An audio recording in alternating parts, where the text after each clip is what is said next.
Ready? Yeah. Here we go.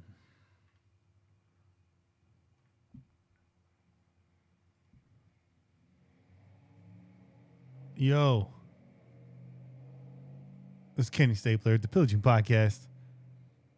To my side. It's your boy.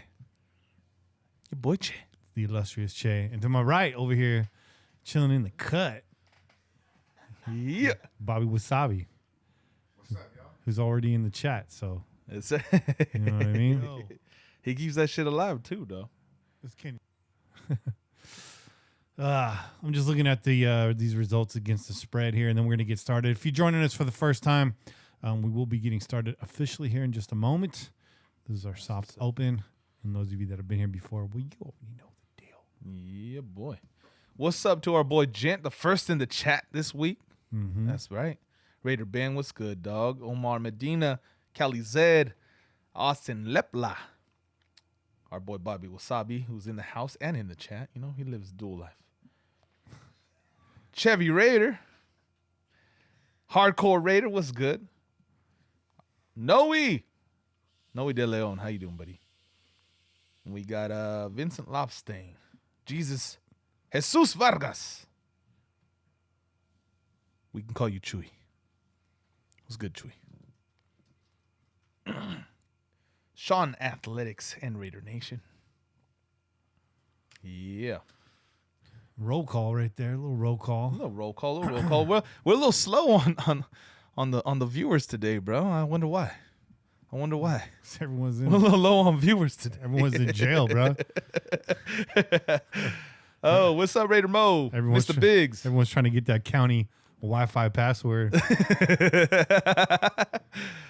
Mean 519. What's good, dog? All right, here we go. It's picking up. All right, here we are. Here we go. The blame game has started. That means we should probably get started. Let's do it. Let's do it.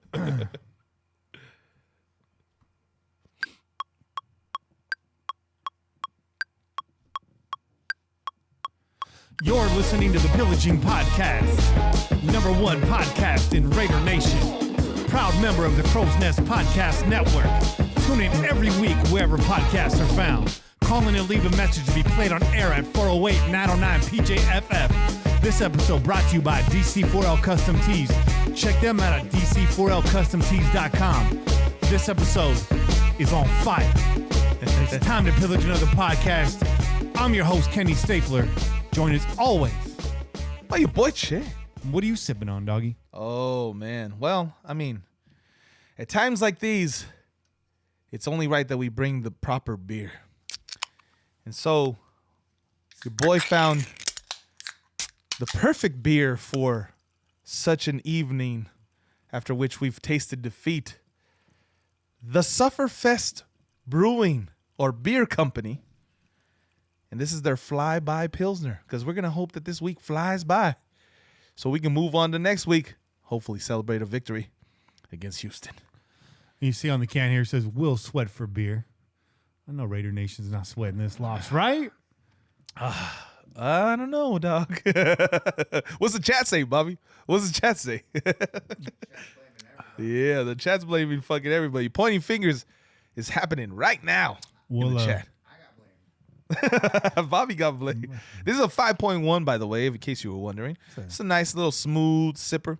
You could drink this all day long. Your boy over here was like, "Man, this is a Pilsner. I can drink this all day long." Yeah, this is like I could drink a million of these. 5.1, a little heavier hitter than your average Pilsner, but nothing that's going to put you in the hospital. Yeah, really nice. unless you got a serious drinking problem. And But your boy Bobby also brought us some other brews, so we might have to do a second chela later today. Yeah, and just spoiler alert, that is a sour. So we're bringing you the Sufferfest in the sour, which we thought was thematically appropriate for y'all. It's appropriate, though, on this Sunday, without question.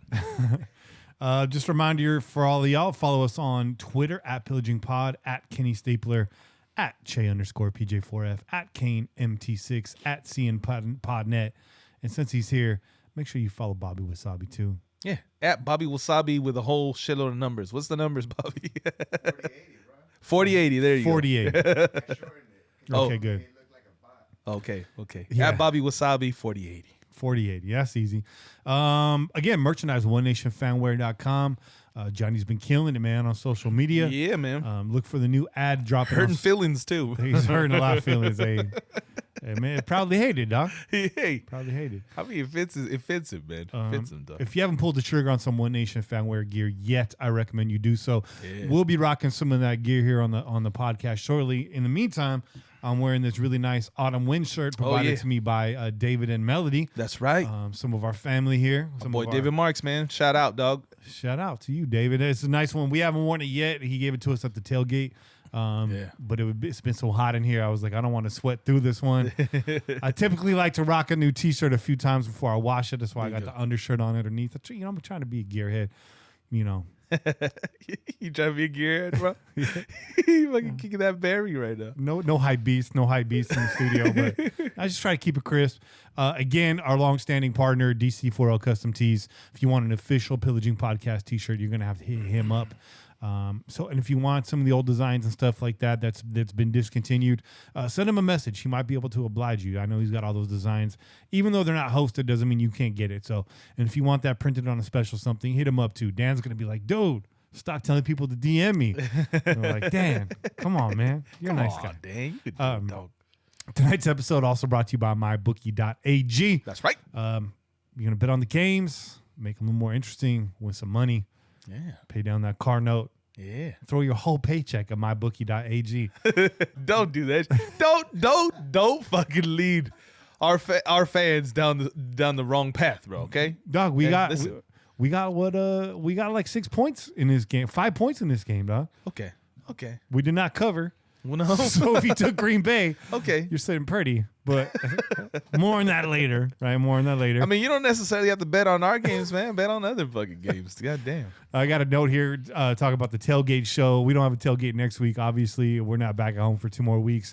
I will not be home next week, actually. I am on the road next week, so That's right. there will be no show. I know it's off and then on and then off, but I trust that's probably our last weekend off for the rest of the season. So bear with us. We will talk about the Houston game tonight, though. We will not leave you without that. So we're going to give you a little bit of our breakdown for Houston before we leave tonight. There you go. So check that out. But do check out the live stream, regardless, tailgate or not, on youtube.com.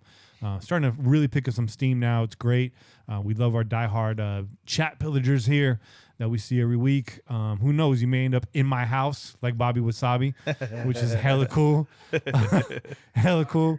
And if you're an audio only person, hey man, I rock with you. I don't really watch podcasts myself, so I'll just say that we're not mad. But we did put out a call for folks to subscribe last week. There you go. And you guys answered the call. I really appreciate that. Let's keep it going. Again, we have a goal on YouTube, so whether or not you're watching this or not, please give you a subscription. If you listen and you support the show, that's one great way you can help us out without spending a dime. Also, if you do have a dime, if you got $1 you want to give it to us, paypal.me/PJ4F. You can send us $1, buy us a beer, whatever you want to do. And we'll shout out those donations a little bit later. Absolutely. Just a real quick recap, or I guess overview tonight. We'll do some quick hits from the past 2 weeks. We got some catching up to do. We couldn't make it on air last week. Yeah. And then, of course, we're going to recap today's game. We'll have Kane on for his MVP and Trash Can Player of the Week, and then some. I got some good questions for Kane to help make sense of this loss today. And, of course, your calls. We'll be taking your calls later in the show. So, without further ado, let's get into it, bro. Yep. Patrick Mahomes was injured on Thursday Night Football. This is true. This is a little weird for us to start off with another team's news, but I got something to say. This is Raiders related. This is Raider Nation related. There we go. I need to take a drink of beer first. There you go. Drink that beer, man. Don't even hesitate, man. And shout out to Juice. Shout out, Juice. And shout out to Tulare all day. Everybody. Chat. All right, so I'm going to say this. And I already posted this on Twitter, but I will restate it. I never wish for a player to get injured. Yeah.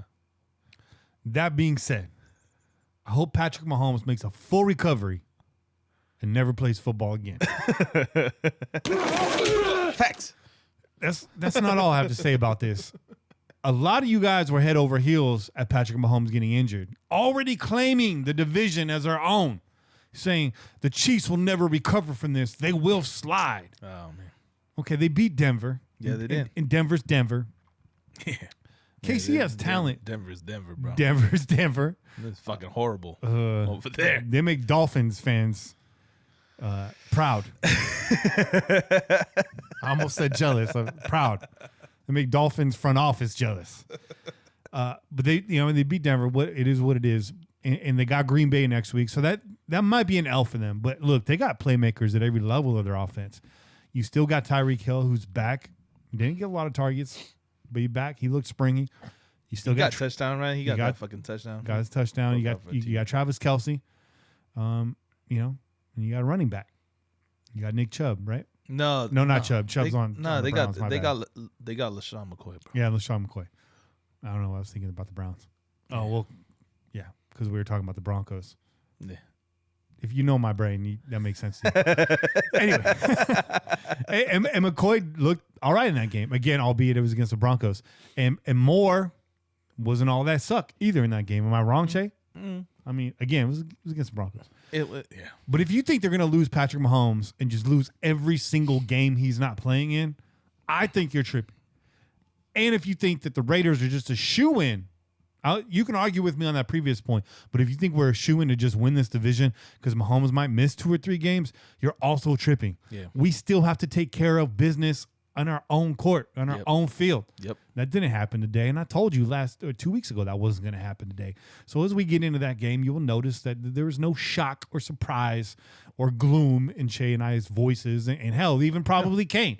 And I know Kane's pissed off at some players, but at the same time, there's no shock over here, okay? No. And we still got a tough Houston team next week, and we get to come home. And I think Detroit's shown you that they're not the Detroit Lions of like 2000, right?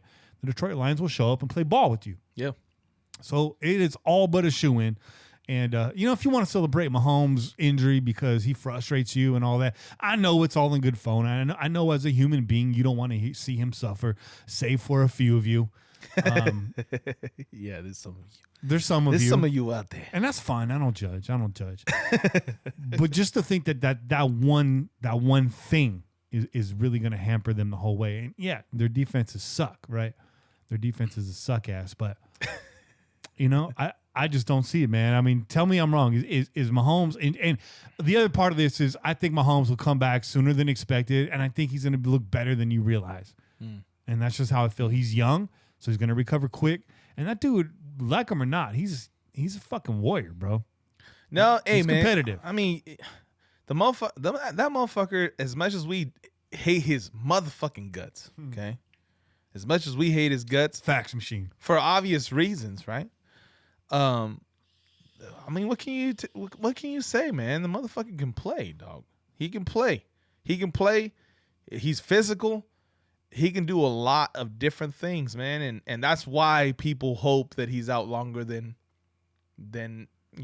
they're saying, or than people feel that he's gonna be out, because we know what he can do if he's on the field. You know what that means? That KC is never really out of a game if that dude has the ball in his hands. So, yeah, like you said, though, we don't wish no harm. We don't wish no permanent damage on this dude. I do hope he misses a few more games than we think, and that they do slide. But they got a lot of weapons over there, man. They got a lot of weapons, and they got a good coach, regardless of whether or not we like to acknowledge that. They got a good coach. As long as it's a regular season, they got a good coach. Yeah.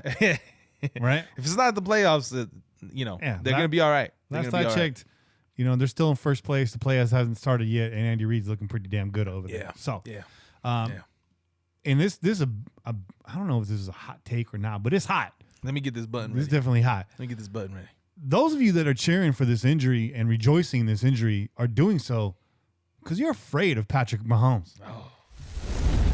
Those are facts. You're scared of him. Those are facts. He should be. He's like the Steph Curry of the NFL. Oh, shit. He's changing the game. He's changing the game, bro.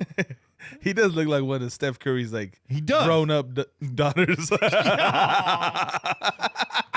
a hot take, too.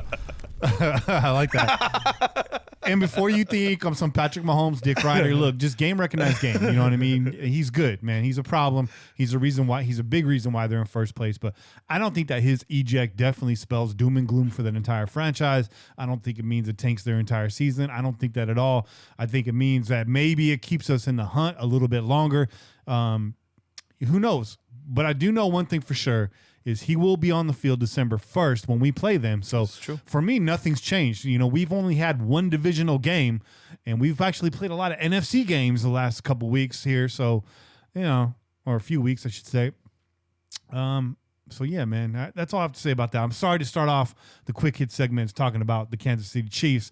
I just want y'all to pump the brakes on that, and I think today was a wake-up call for some of y'all that this thing ain't in the bag just yet. Just tread cautiously, man.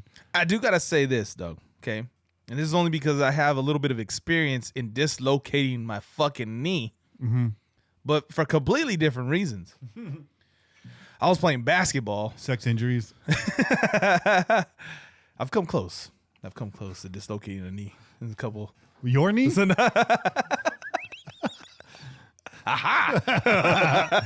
No. I told you to bend at the waist. Listen, man. You got to stay fluid in the hips. I'm sorry. I'm sorry, hon. I'm sorry. It wasn't me. Blame it on Kenny. Blame it on me. No, but I dislocated my knee playing basketball.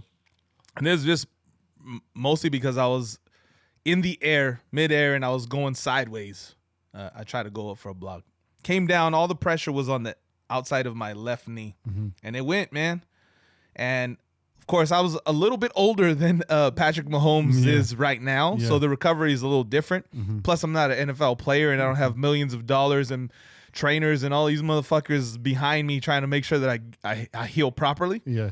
But that shit took me a long time to get back from. Yeah. I didn't play any sport, for that matter, for a full fucking year because of that knee. I'm pretty sure I tore the what's that, the LCL on the outside. But yeah, according to what they're saying, they don't feel like there's like super fucking bad damage from it. It was just dislocated. But when you suffer a dislocation like that, and when your knee does a movement that's not normal, it goes out that way, it's more likely to do that in the future. So even though they're projecting that he might only be out 3 weeks, you know, there's a chance that they're going to hold him. It's going to take a little bit longer too, because you want to make sure that, and they're going to wrap that. And trust me, he's going to have the fucking Terminator fucking knee brace on his goddamn leg, bro, when he comes back, because they're going to try to keep that from happening again. Yeah. I mean, we were just talking about Terminator. I had to go there. I mean, you know, counterpoint, he didn't break his arm. This is true. So, you know, I'm just saying, and again, I'm not an apologist for Mahomes, but just pump the brakes on that. There's a lot of work to do. The season ain't over yet. Game. Blouses. I see you, Bobby Wasabi. Yeah. Vontae's Burfict was suspended for the rest of his life. Perfect. Despite Burfict and the Raiders brass showing up to appeal the controversial linebacker suspension, the NFL chose to uphold the 1-year penalty, and Vontae's may have played his last snap in the NFL. Earlier this week, Paul Gunther called the suspension a product of a witch hunt. While it may not be that cut and dry, it would have been good to know that Vontae's was on a one-and-done watch list from the jump. Right. We knew this about Martavis Bryant, although circumstances were indeed different there. The hit was swift. It was quick. It was at an awkward angle. But was this worthy of a suspension? Was it worth ending a man's career? Now, I would say that the celebration after the fact maybe had more to do with this. It is, but that's a bitch way out of it, bro. I'm sorry, sorry to put it in those terms, but the fans. God damn it! Unbelievable. Man, I someone's post a comment. That's a little longer than I expected, bro. That's what she said. That's Right before she blew out her kneecap.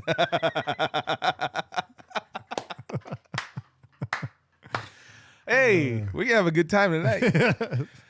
No, man, I lost my train of thought. No, listen.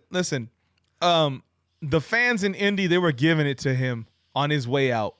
So, to a certain extent, of course, being a Raider fan, you can understand, like, yeah, he's giving it back. He's kind of like, oh, okay, yeah. Talk all your shit, all you want. Like, it doesn't bother me one minute, right?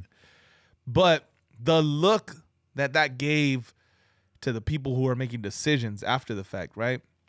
It's like you just got kicked out of a game for an illegal hit for something we've ruled out of the NFL. No more head-to-head contact. You already have this horrible fucking history. And then you're gonna I'm just thinking about that again.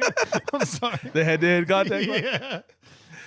And Jack Doyle, you deserved it, bro. Jack Doyle needs to get punched in the face. You deserve it with that name, Jack Doyle. Okay, but listen, that's besides the fact. That's besides the point. Okay, him going out of the stadium that way, it made everybody that's rules over fucking the NFL look at it differently. I really do believe it. That's all you heard from all the people that were basically on the side of, like, he deserves to be suspended for the whole season.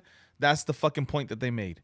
Him fucking blowing kisses or whatever to the fans on the way out of the stadium.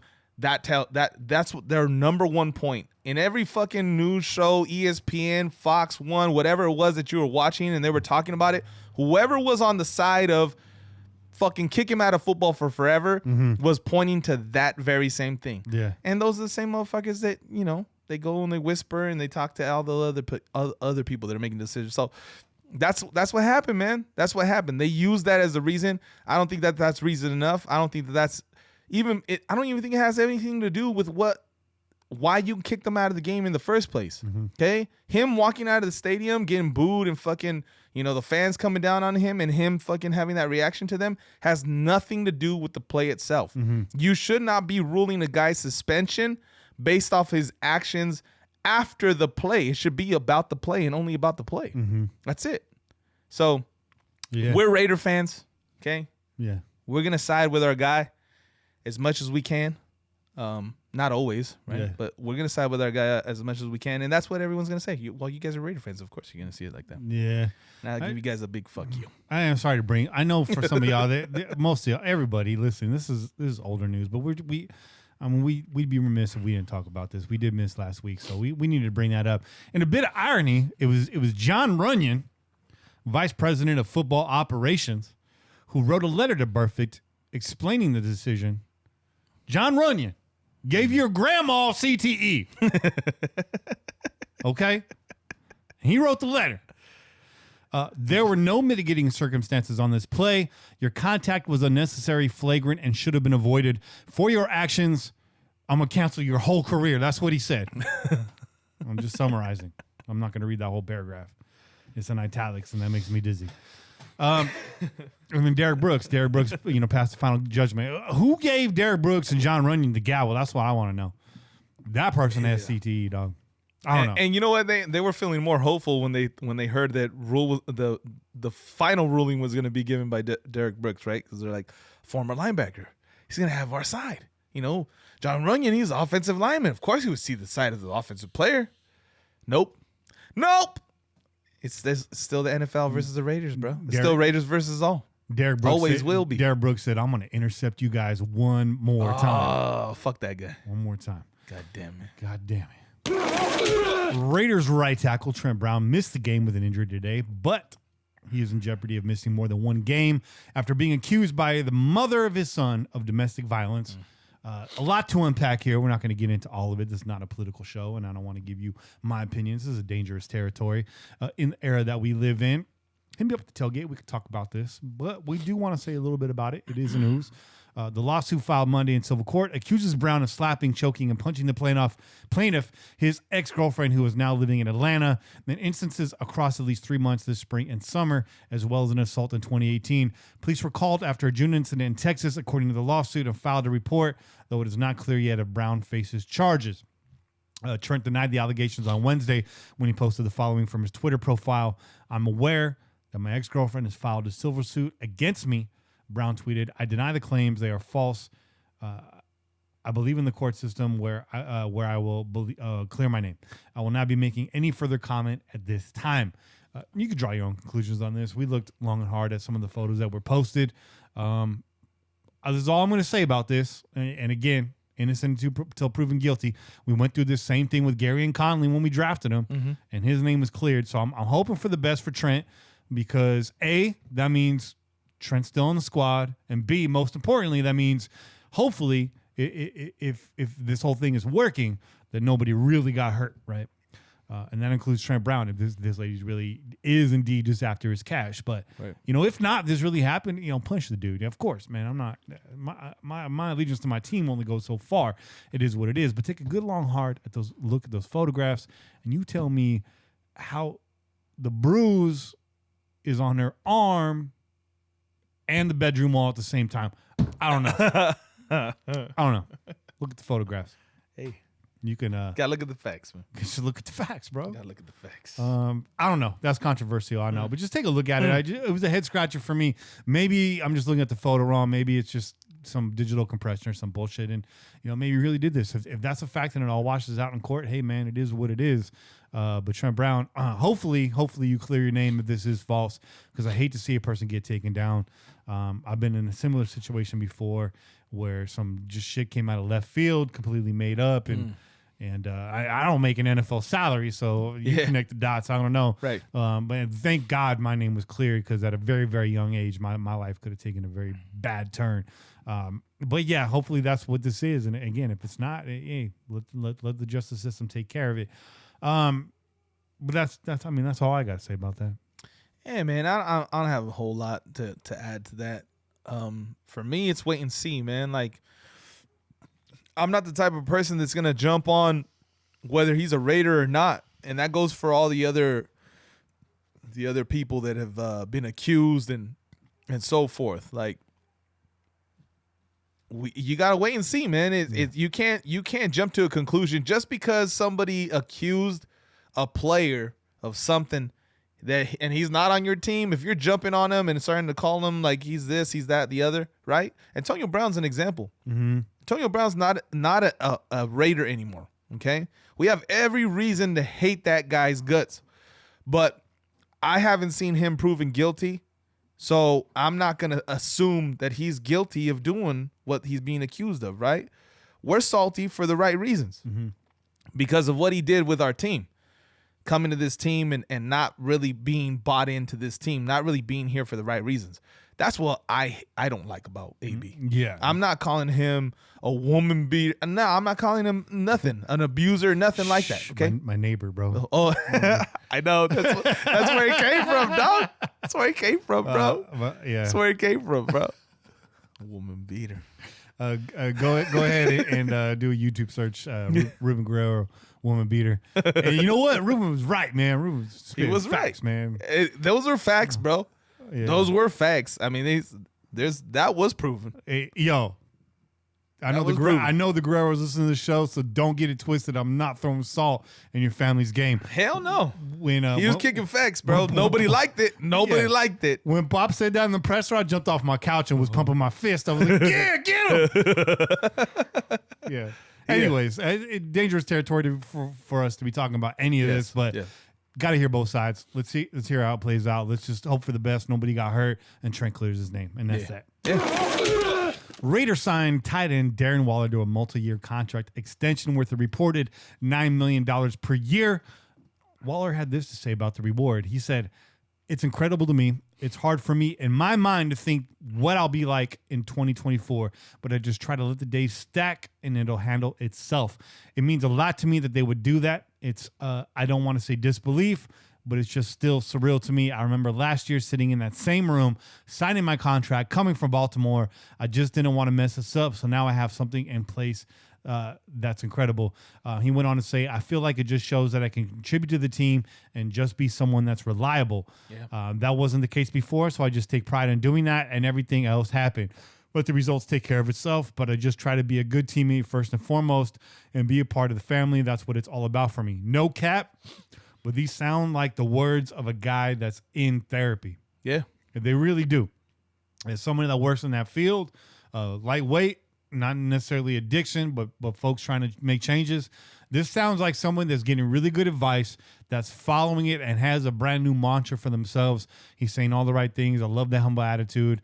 And if you saw Waller on Hard Knocks, if you just watch him closely on the sideline, if you listen to his press conferences, you know this is not an act. Darren Waller is definitely in that humble mode at this point. So I know the nation was excited when they saw this news. We're very excited about this. Darren Waller is a threat. He is a weapon for some time to come. Just keep stacking them days, dog. As a person that struggled with addiction himself, I know what that's like. I still get cravings every single week. And it's a battle, man. It's a battle. You will always be an addict, Darren, but you will always be a winner every day that you do not succumb to that addiction. So we appreciate that. And I don't know who it was, but I did see a Raider Nation gave him a Raider sobriety token. Yeah. Shout out to that dude, man. Yeah, that was badass, dog. That's a cool-ass token, bro. Yeah. And that is super heartfelt. That is really cool, really cool. Now, I'm not sober. But I have kicked that habit. Now, I won't go into it here, but if you've listened to Crow's Nest, you already kind of know something about that. We need to get that show back on the air, dog. I miss I know. I miss the Crow's Nest too, though. Yeah. We need to do that. We might have to do a little spontaneous one. But every day for Waller is a big victory for him and this team. Absolutely. It's awesome to have him be a part of this family. He's just the right dude. And, hey, on a football-related note, the fuck is Jared Cook doing this season? Oh, man. Well, he's injured, first of all. He's injured. No cap. We like Jared Cook, but, man. Hey, listen. So, first of all, he's definitely not performing like Waller. First, okay. That goes without question. He lost his starting quarterback in Drew Brees, so that kind of hurts him, right? He's got Teddy Bridgewater out there. It was not a bad backup. He's putting it together. Beat the Bears today, right? They beat the Bears today. Yeah. Teddy Bridgewater, baby. But he got injured, so he's out now. So, a lot of people were scratching their head when we let Cook go. It was kind of one of those things where like, damn, man, we're gonna let Cook go. He just led our team in receptions and receiving yards. He was the weapon that we had, right? But there was something inside of me even early on, bro, when we let him go and Gruden started to kind of mention Waller, right? They weren't like, oh, Waller is fucking amazing yet, but they're just kind of like, oh, we got Darren Waller. He's like, good, athletic guy. We got this kid, Darren Waller. There you go. We think really highly of. Yeah. And by the end of the preseason, it was like, Darren Waller is a weapon, right? And even then, we still were kind of like, well, we haven't seen it yet. And then the videos started leaking from practice, and you're like, okay, all right, this might be something. I started to get really good feeling about this guy, man. And then when you heard his story and where he's coming from, you realize, like, the only person that's been in his way is himself. And he's finally bought into himself. And he talks about renewing basically a love for himself, right? Once he started doing that, all the good started coming his way, man. And this, he follows up getting this new contract extension, putting up over 100 yards in his first TD of the season, bro. Bam! Two TDs, bam, okay? in his first of the season with that first one. So perfect way to start off this new contract, bro. Right? And I don't see an end to it, dog. This dude is a beast, bro. Beastie. You see even that catch that he should have gone house on, and he just got fucking hit on the back of the ankle. Yeah. That catch was thrown on the back shoulder. Backside, yeah. He had to turn all the way around, caught that fully extended, and didn't even break stride, bro. He like spinned around and just kept it moving, dog. Yeah. Full speed. So this dude is an athlete, bro, and I think he always was that, right? I think coming into the league when Baltimore drafted him, they drafted him for the very same reasons. They saw a fucking amazing athlete. Yeah. And if he could translate what he was doing for Georgia Tech, I believe it was, he was playing for, to the NFL, he was going to be great with the height, the speed, all that going for him. Didn't work out for Baltimore, but hey, We're the beneficiaries of that, bro. And I'm fucking thankful for that because Darren Waller, bro, I'm going to get your jersey here pretty soon, bro. You keep playing like that. You keep balling out, dog. Waller. I love seeing players playing for more than just a W, man. Playing for something inside yourself. Yeah. That's meaningful. Is always going to draw the best out of anybody. So I love that, man. Shout out to you, Darren Waller. Big heart emoji here from the Pillaging Podcast. Gabe Jackson returned to the offensive line for the first time this season. And he was angry. He was mad. He was angry, bro. Big mad. Raider Nation not happy with the outcome, but feeling good that this line should be back to full health as early as next week against Houston, barring any, basically legal issues at this point. I think Trent Brown will be ready to go. I think Trent is definitely – I think Trent would have gone if it wasn't for that, right? I think sitting Brown today was more of a long-haul situation. It was more of a big-picture thing. He had the walkthrough on Friday. I think they were just like, you know what, this is a 50-50 game. Right. I don't think any organization is outwardly going to say, like, oh, we don't know if we're going to win this week. But, I mean, you're going into Green Bay. You're playing at Lambeau. You're starting right tackle, highest paid lineman in the league. He's a little bit iffy. Is it worth it? I think it's, game time. He'd probably be a little stiff, not quite there yet. But if you're in the hunt and it's later in the season and you're playing a divisional opponent, Trent Brown starts today. Yeah, I feel that. So, yeah. So, shout out to Gabe Jackson. Stay healthy, man. We need you, bro. We need you. Yeah. Finally. Let's get into some current events here. The Raiders lose one on the road, falling to Green Bay at Lambeau Field, 24-42. Let's get into the numbers. All right. Fact. The Chargers lost today. That's a fact. That's a fact. Those are facts. Those are motherfucking facts. Facts. Coming in today's game, Aaron Rodgers had been averaging 265 yards per game.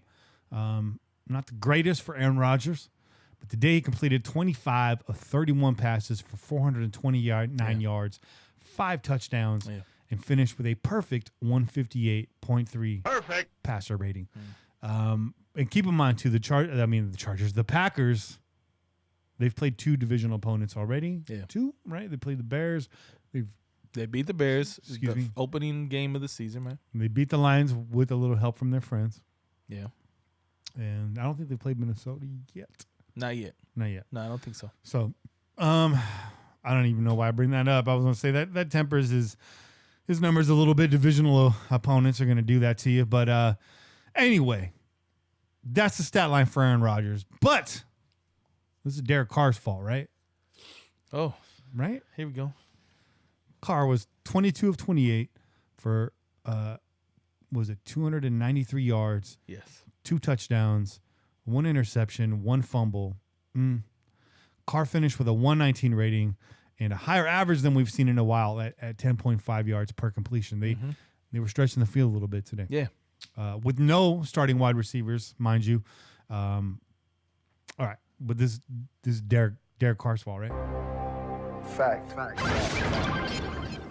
Leading receiver today was, no surprise, Darren Waller, who finished with 7 catches for 126 yards. And was it 2 touchdowns? 2 touchdowns. Yeah. 2 times. 2 times. Carr's fumble, certainly a momentum changer. Yeah. And what appeared to be a competitive game in the first half. So much so that the Raiders were trailing by 18 points when they got the ball back after 2 more Green Bay drives that ended in touchdowns. 2 mistakes equals 18 points. 2 mistakes, 18 points. Touchdowns are worth 6, 8 at the most. That's 16. There was no pick 6. Something's not adding up, dog. And we were critical of Carr not but a few weeks ago, and we will continue to call him out. We are not Carr apologists. Carr is our guy. He is our franchise QB. It is not the neck. We will stand by him as much as we can. We think Derek Carr is the best talent we've had in a long time. That is a fact. Yeah. But Derek Carr is not without his criticisms or concerns or his weaknesses or his flaws. We've pointed those out ad nauseum on the show. We're not going to rehash all that. We will dive into kind of what happened here in a little bit. We're saving some of that for Kane. This is not all Carr's fault. You gave up a ball. Derek Carr gave up the ball. Now this fumble, okay, yeah, it was some bullshit, man. Yeah. It was on second down at the end of a half when you're down by 4 points. Now, I dragged him pretty hard after last year's game against the Cowboys. Yeah. Where, arguably the same exact thing happened, right?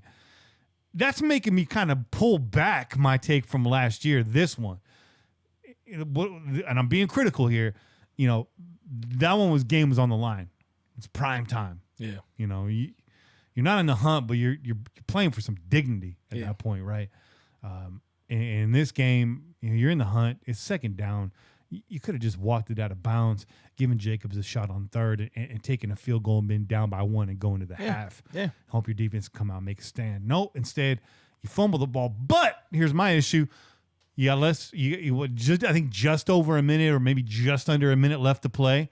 And your defense allows them to go 99 yards and score a fucking touchdown immediately after that. A momentum shift, okay.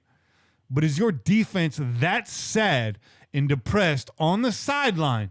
Or are they like, let's get back in there and get our boys right? Let's put everybody in a good situation. Let's just get the fuck out of here and come back in the third quarter. Let's do that. Right. No, you couldn't do that. And you continue to let it down. Tell me I'm wrong, but I understand momentum in a game is huge. I get that. But it's a 4-point game. And you got the entire length of the field to defend.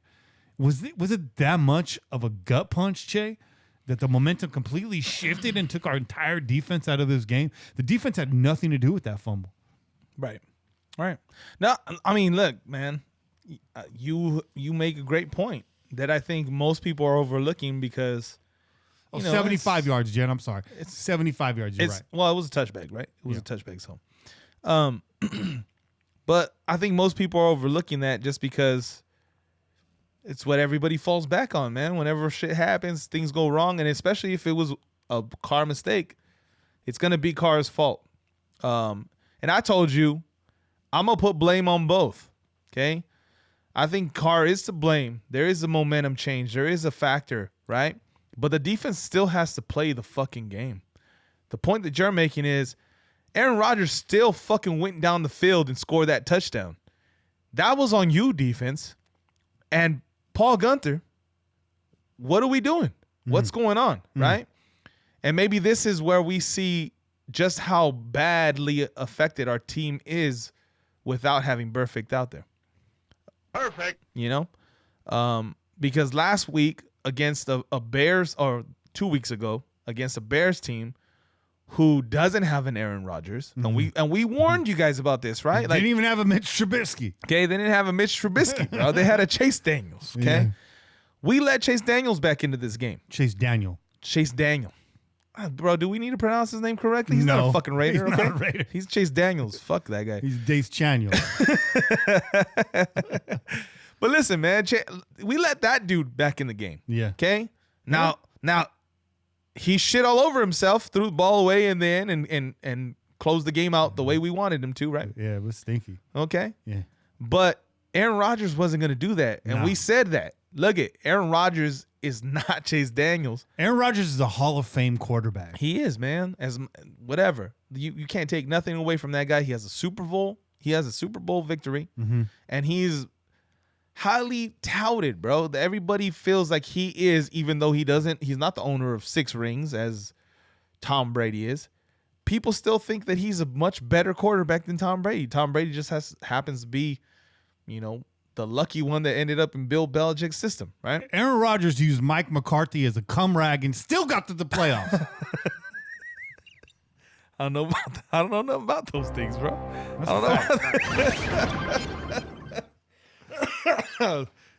Damn, that's harsh, bro. But listen, It's a fact.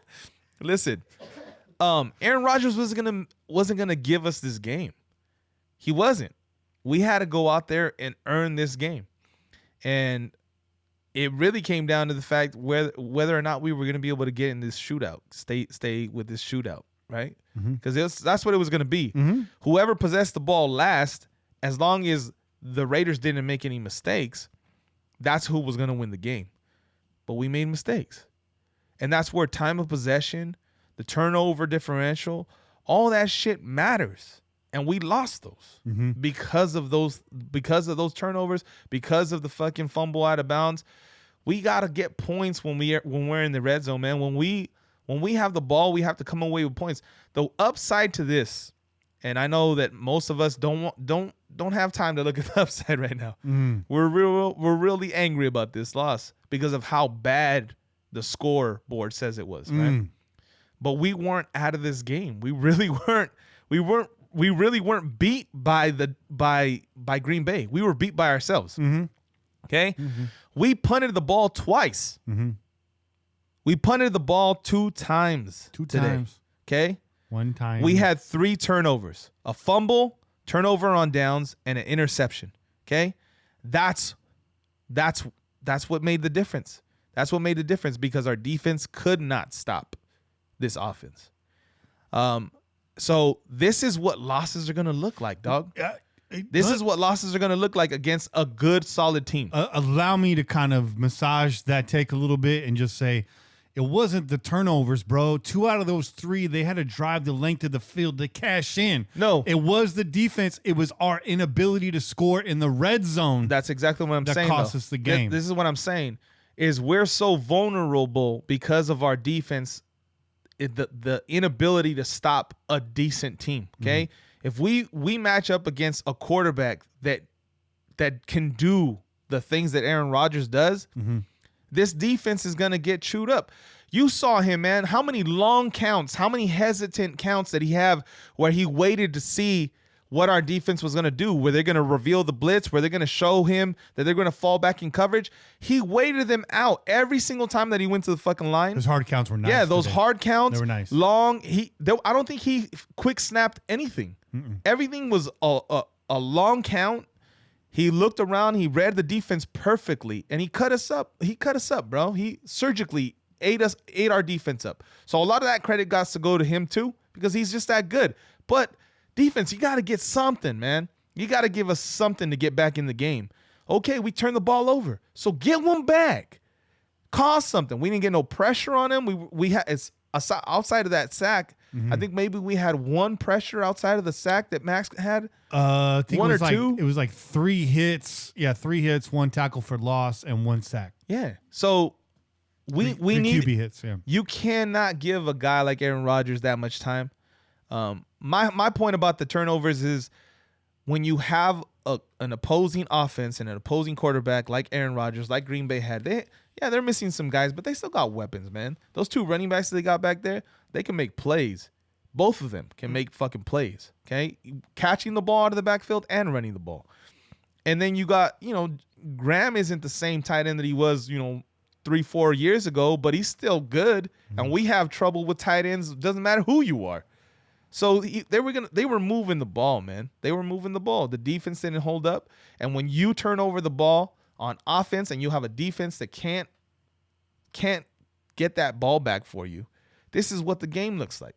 This is what it's going to look like when we match up against elite offenses or defenses. If we have a struggle, we lose the ball or we turn the ball over, this is what these losses will look like because our offense is not a come from behind offense. No. We're not going to win games being down 18, 20 points. That's not going to happen, bro. We're just not built that way.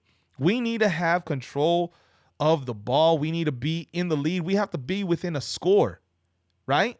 Can we agree? We have to be within a score, either behind or ahead, to really be that team that's going to fucking come out with the victory. As soon as we fall behind a couple scores, we're in trouble. We're in trouble. We are. But, just kind of a soft counterpoint to that. Today, this offense showed that it is willing and able to make strikes and make the quick play when it needs to. It doesn't all have to be ground and pound ball control. It can happen. And I know some of you guys will burn me for saying this, but I do admire Carr's ability to not get rattled in this game and still have confidence going down the stretch. But there's a lot of fingers to point in this game. I don't think Derek Carr's the only one. And y'all are going to crucify him. I'm going to see the headlines tomorrow. Derek Carr did not allow 42 points to the Green Bay Packers. They put them in a position to score 14 of those points, but the defense did not hold up their end of the deal. So I'm bothered by the public bloodletting of Carr this week. Sometimes he deserves it. I don't, be critical of his mistakes. He made them. My bad. You gotta watch out for those videos. We're gonna watch those pop-up videos. Yeah. He made them. I guarantee you. He did not make life easy for Raider fans or the team today. I'll agree with that. But is he the sole reason for this loss? I say absolutely not. Because we told you 2 weeks ago, right? Aaron Rodgers is a problem. We beat Chicago's defense with no starting wide receivers. So Aaron Rodgers not having starting wide receivers does not inspire confidence in me because he's a guy that's going to figure out a way to get it done. Right? Come on. Fuck you. You're done. You're done, son. We also told you Josh Jacobs would have success against the Green Bay Packers. They give up a lot of yards on the ground. Josh Jacobs did just that, 124 yards. Yeah. He had the 42-yard long run. We also told you that Green Bay was stingy in the red zone. Now, yeah, it came on their own hand, but on the stat sheet, it still shows up the same, right? Did not score with multiple trips into the red zone. Did not capitalize on those. So, Raider Nation, a lot of you guys were high off the Kool-Aid after beating Chicago 2 weeks ago. Chicago was hobbled going into that game.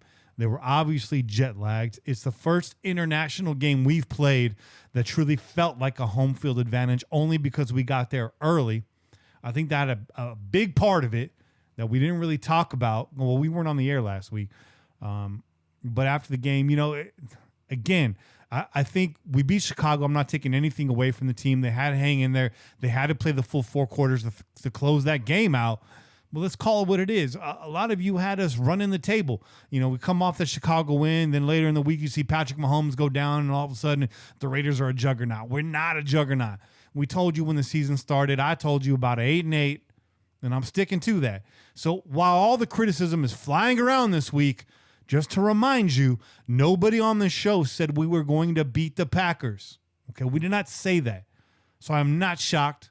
I'm not surprised. I am not negative. And I am unfazed. This was supposed to be an L.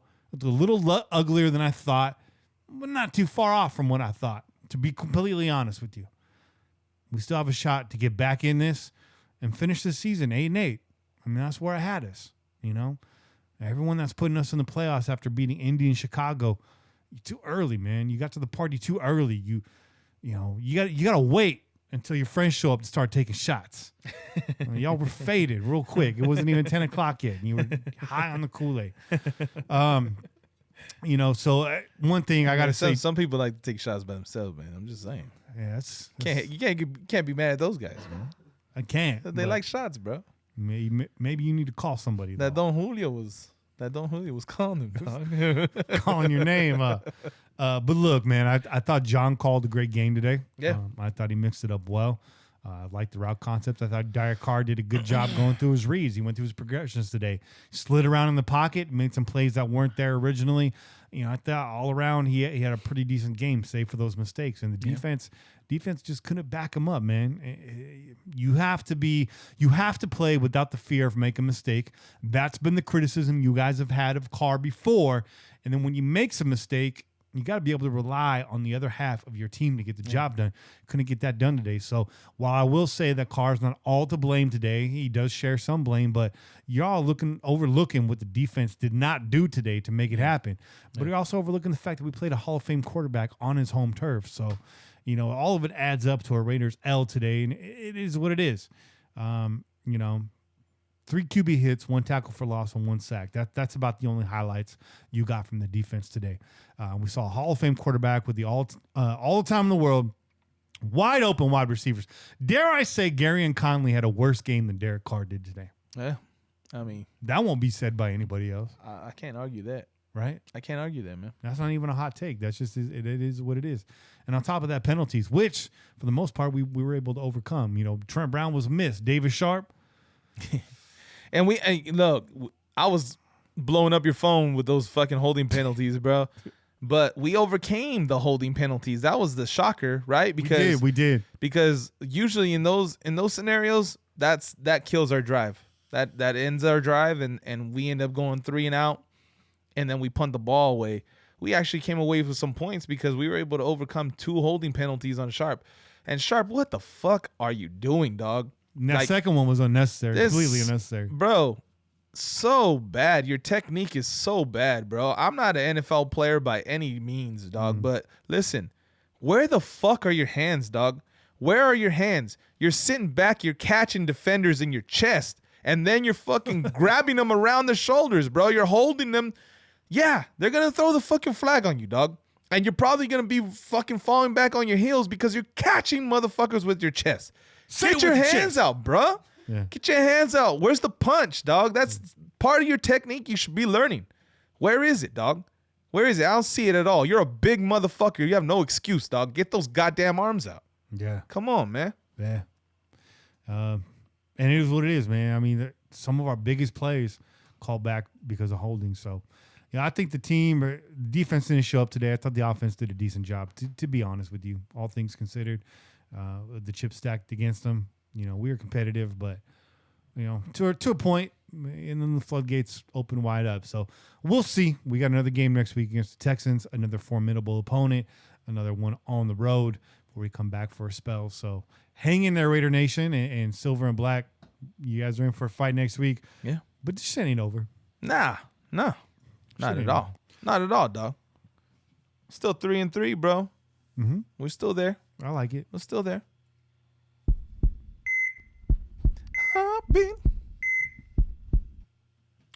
Injury update. Josh Jacobs left the game briefly with a shoulder injury, but returned shortly afterwards and showed little to no effect from the injury. So thank God. Thank God. And to add to that, your boy Washington came in and didn't do a bad job, dog. No. Your boy Washington came in. He held his own too. So even though Jacobs was out, we were all worried, concerned. Mm-hmm. Boy Washington came through and he kept the movement, man. He kept it going, bro. And you know how we feel about Washington, man. Yeah. Trent Brown missed the game, still nursing a quad injury. While Trent participated in walkthrough on Friday, it wasn't enough to get him on the field Sunday. Barring any legal issues, Trent should return next week. Also, Raiders wide receiver Trent Williams still out with a foot injury. It was disclosed this week that Williams is dealing with plantar fasciitis. This is not an extremely serious injury by all means, but it is painful, nagging injury that could linger for some time. If you guys get what I'm saying, this is not a bone break, but it is something that just hangs on like a groin injury. Best remedy is to rest and stay off the injured foot. I mean, this is something I suffered from when I was running. It happens, man, and the doctor's going to tell you there's nothing you can do. You just need to sit down and put that foot up and just stay off of it and wait.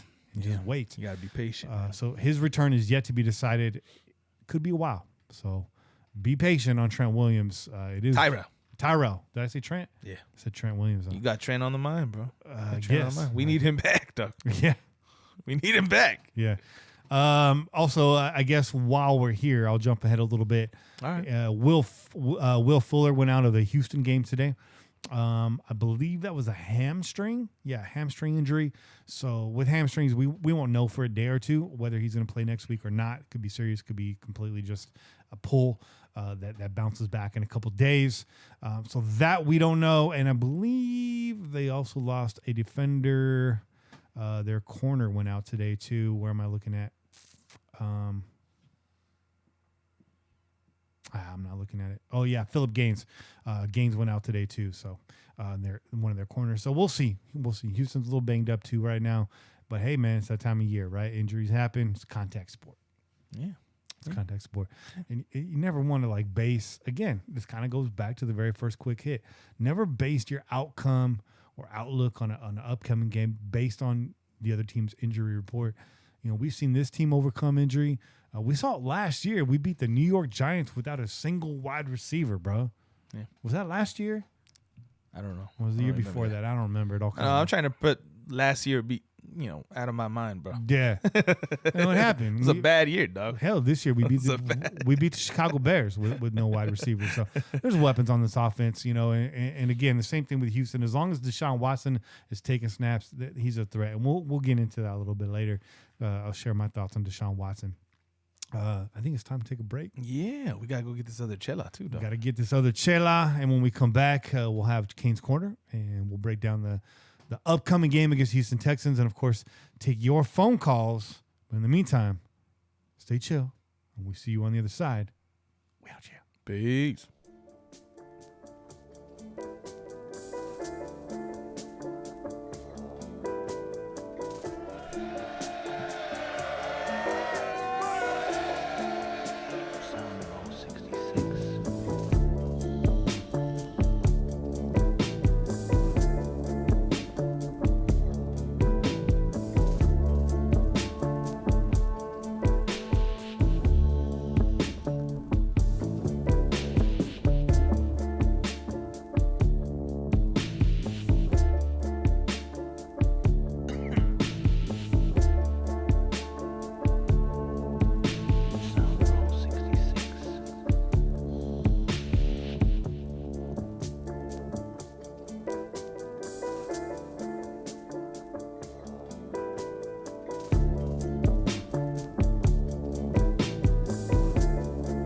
Cool. Hang in there, pillagers. We'll be right back. Time to refill these icy beverages.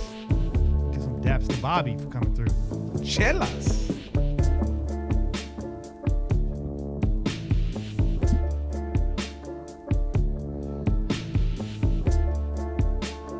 He made it, bro. Big game.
back in the seat, and I'm about to hit the head.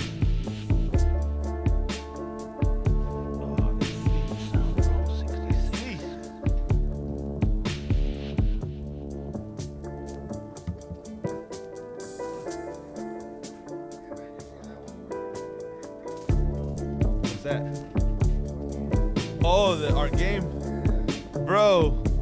I lost fucking Matty Ice, bro. He got injured, so he only gave me 4 points. I was like, bro, I'm about to give Bobby his first win of the season. We're at the bottom, bro. We're both in the basement, dog. I think yeah, bro. It's pretty much done. The only hopes we can have is like the losers bracket of like saving some face in the losers bracket, bro. Like shocking some people, getting 6th place, 6th and 5th.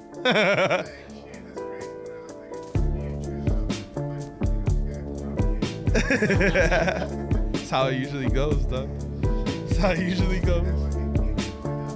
Oh, I saw that. That one hurts you, bro, because that's major points for you, bro. Real quick, yeah, man. I'm sorry, Bobby. The individual defensive players fucked you up, bro. I know they fucked you up, dog. Yeah.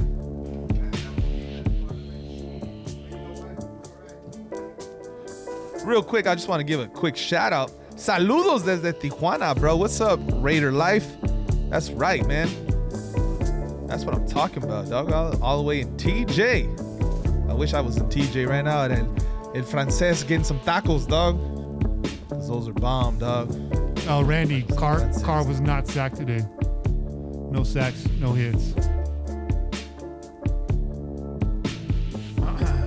Randy Guerrero.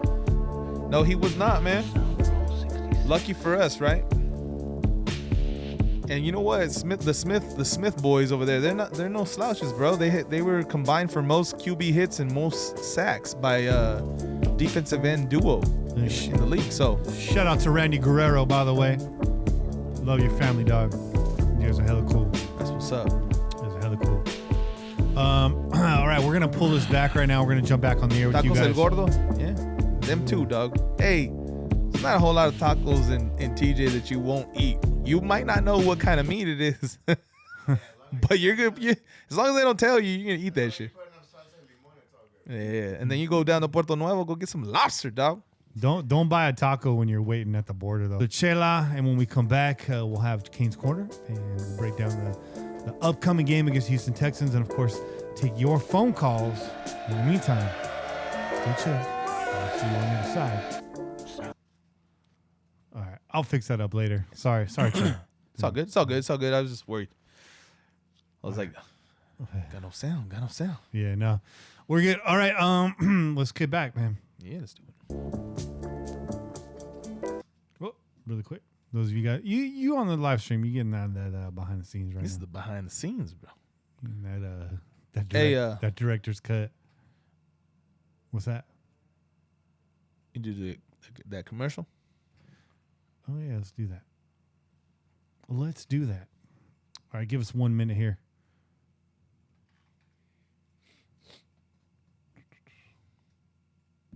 Trying to pay these bills over here. Gotta pay these bills.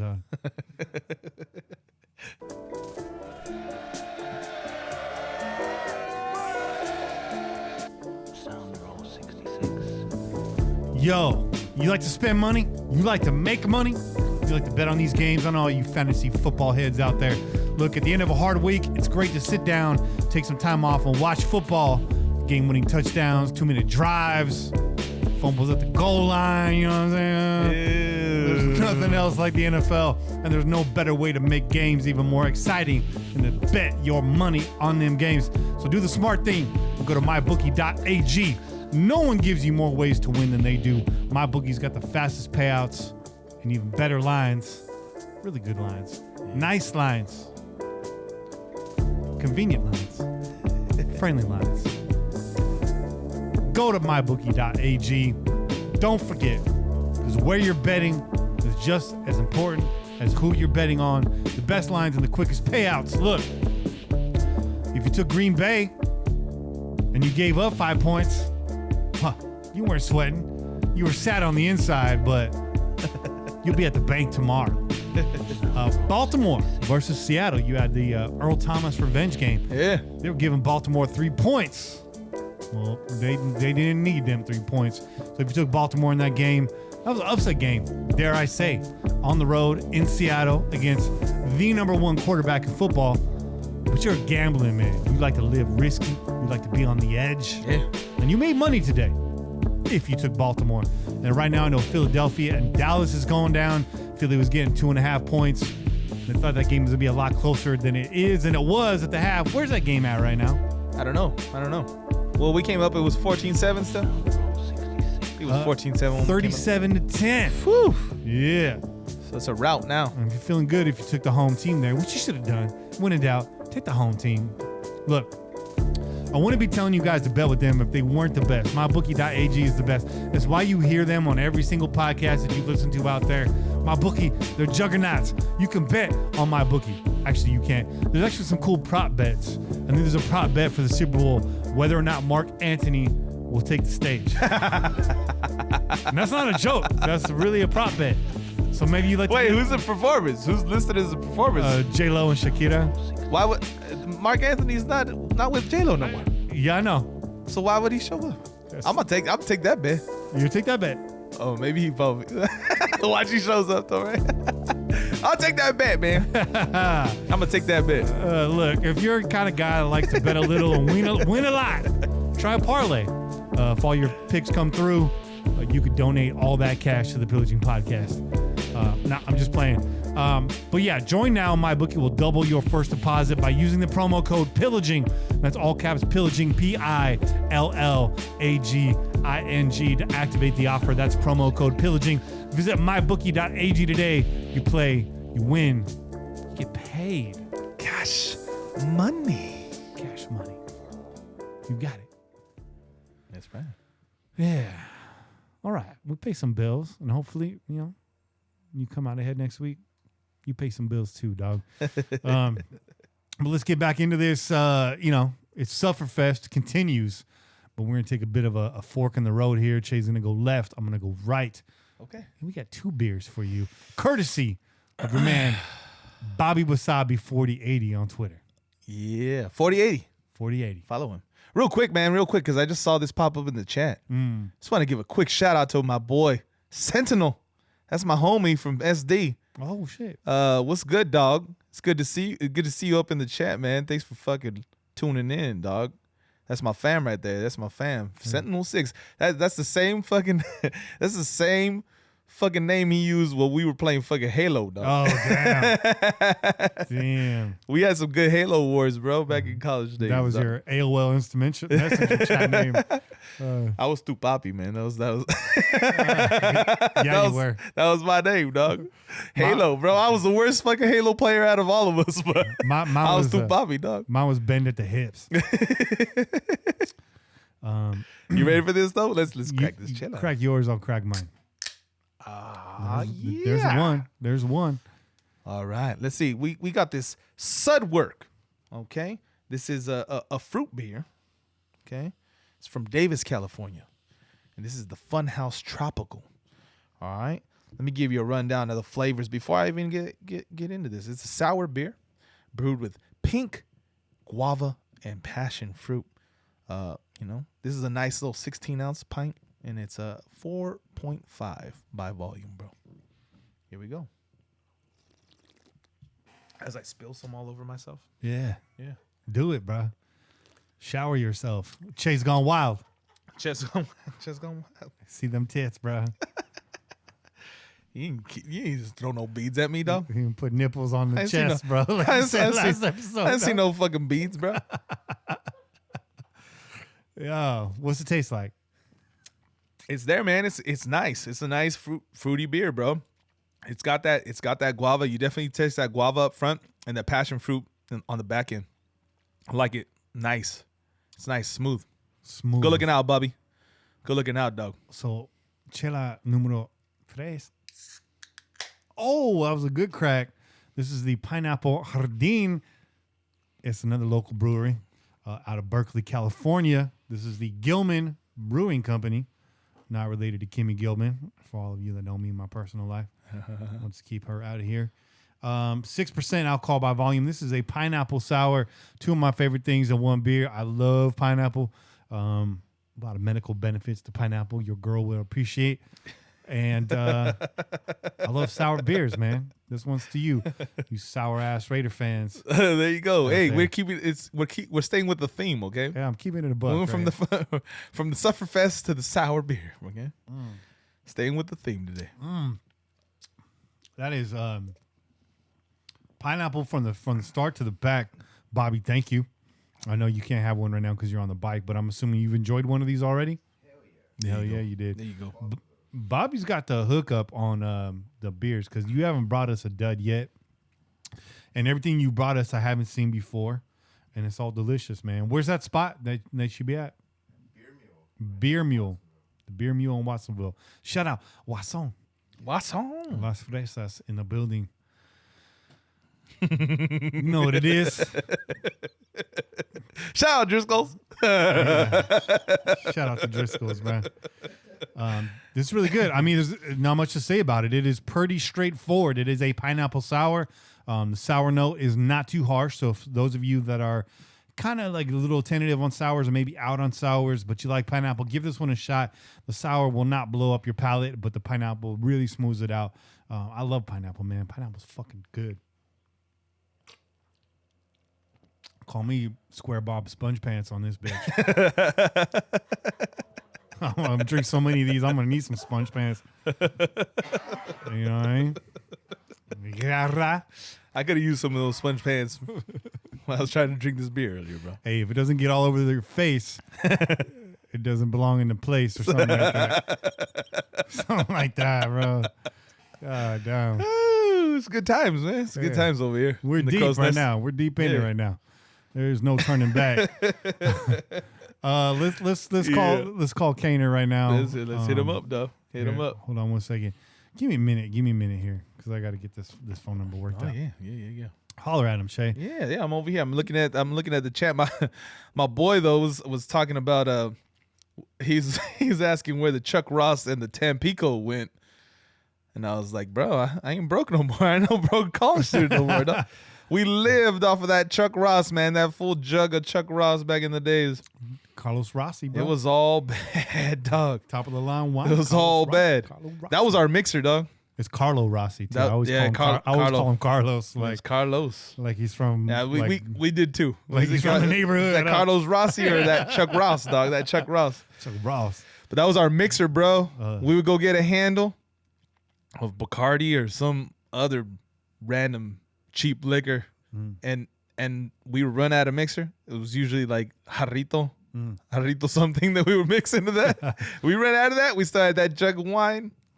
Here's a true story. That was going in. It was Carlo- going in, dog. Carlo Rossi, a fine purveyor of malted wine beverages, Yeah.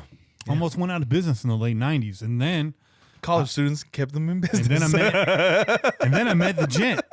And when I met Gent, we doubled their sales volume. There you go. Gent was There you already doing his part, and I fell in love with the rhyme. I fell in love with the rhyme. And it was a rap. Maybe we should just drink a handle of Rossi Oh if man, we make the playoffs. we gotta put everything else on hold, bro. If we can do that, let me just say that, okay? If we're drinking a handle of Chuck Ross, that jug. It's yeah. I might have Everything else better be on hold, man. Life better be on hold after that. I'm gonna have to knock on Ruben's door and be like, "Yo, don't call the cops tonight. It might get a little wild next door. Yeah, you gotta give everybody a heads up, This is man. a one-time event. Just give us this one." You might not see me for a day or two. Just give you a heads up. Yeah. All right, let's give Kane a call right now. Do it. Call him up. Let's see what's cracking. We got a lot to talk about.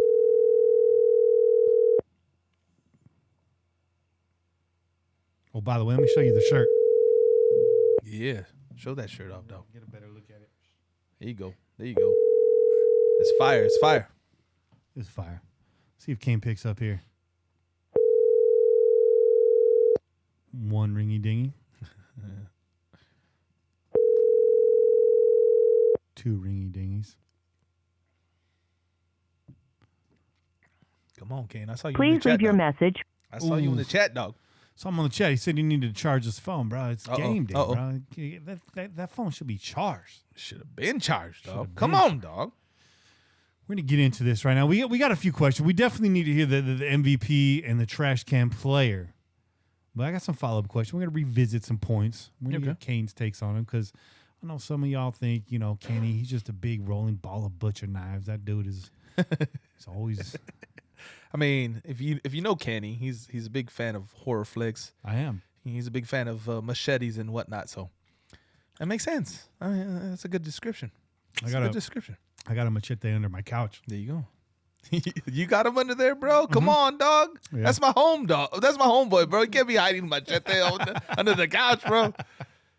That dude's a G, bro. Hey, doesn't he have a taco shop too? I don't know. Doesn't he have a taco shop too? He does, right? I gotta go hit that up, though. I just saw him in the new Rob Zombie flick. He's a badass. Free from Hell. I love that guy. He didn't last long. I was disappointed. That whole movie was garbage. Rob Zombie, you need to stop making movies and music. Doesn't he have enough money to just retire already? Yeah. Do like Ted Nugent, bro. Go into the wilderness and be happy. I don't know. All right, I want to call this number one more time, and if he's not there, we may have to go to the bullpen. All right. Hey.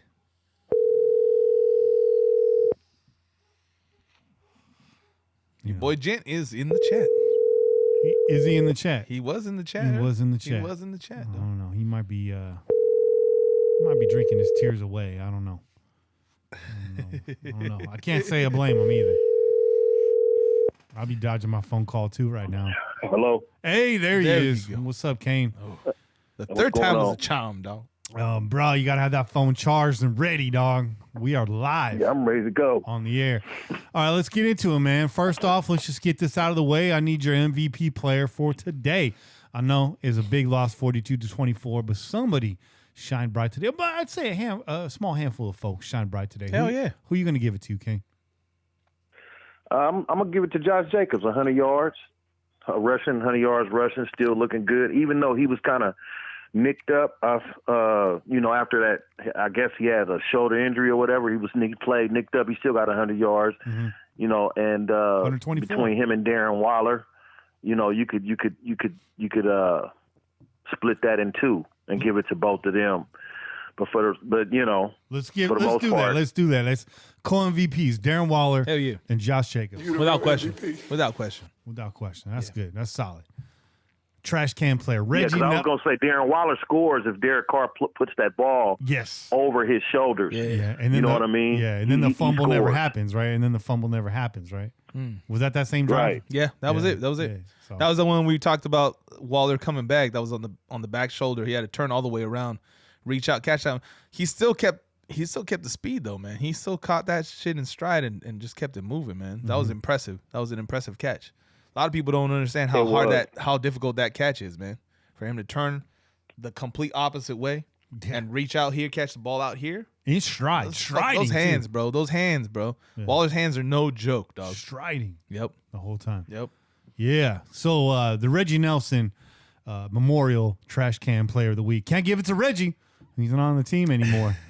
Who are you going to give it to, man? Well, we can give it to the defensive backfield. They own the team. 42 points. We lost that game because of them, not because of Derek Carr. That's true. That's true. I'm glad you said that. Let's just give it to the whole D, save for Max Crosby. I thought had a really nice game. I thought Hankins actually had a pretty nice game too. Saw him trying to run after Aaron Rodgers at one point, which was a bit comical, but he was in there. But yeah, that whole defense, man, can't let you guys off the hook, especially that secondary, the backfield. As you said, Kane, spot on 100%. You gave up 42 yards and nearly 500 yards of offense on the day. Derek Carr does not play defensive back for the Raiders as far as I checked. But who knows? Next week he might be, dog. He might be out there. So, but perfect segue, Kane. I'm glad you brought it up. A lot of blame on Carr for this L. Is he the one to carry the burden this week? Honestly, does he carry all the burden? Is it really Carr's fault? He doesn't carry all the burden. But what did we say going into this game? You cannot turn the ball over against Aaron Rodgers. So if you want to just look at it from an offensive perspective, you can't have 3 turnovers in the red zone and expect to beat a Hall of Fame quarterback. You're going to have to match this team score for score. Yeah. But still, even if we go down and we score and we're up going into the half, that's not a guarantee that we're going to win the game the way the defense was playing. Yeah. Even if we scored 21 more points, that doesn't mean Aaron Rodgers is not going to score. Was that going to suddenly tighten up the defense? Us scoring those 3 touchdowns, was that going to tighten up the defensive backfield? I don't think so. No, sir. So, I mean, is Carr to blame? This goes on there. The whole team can take blame for this.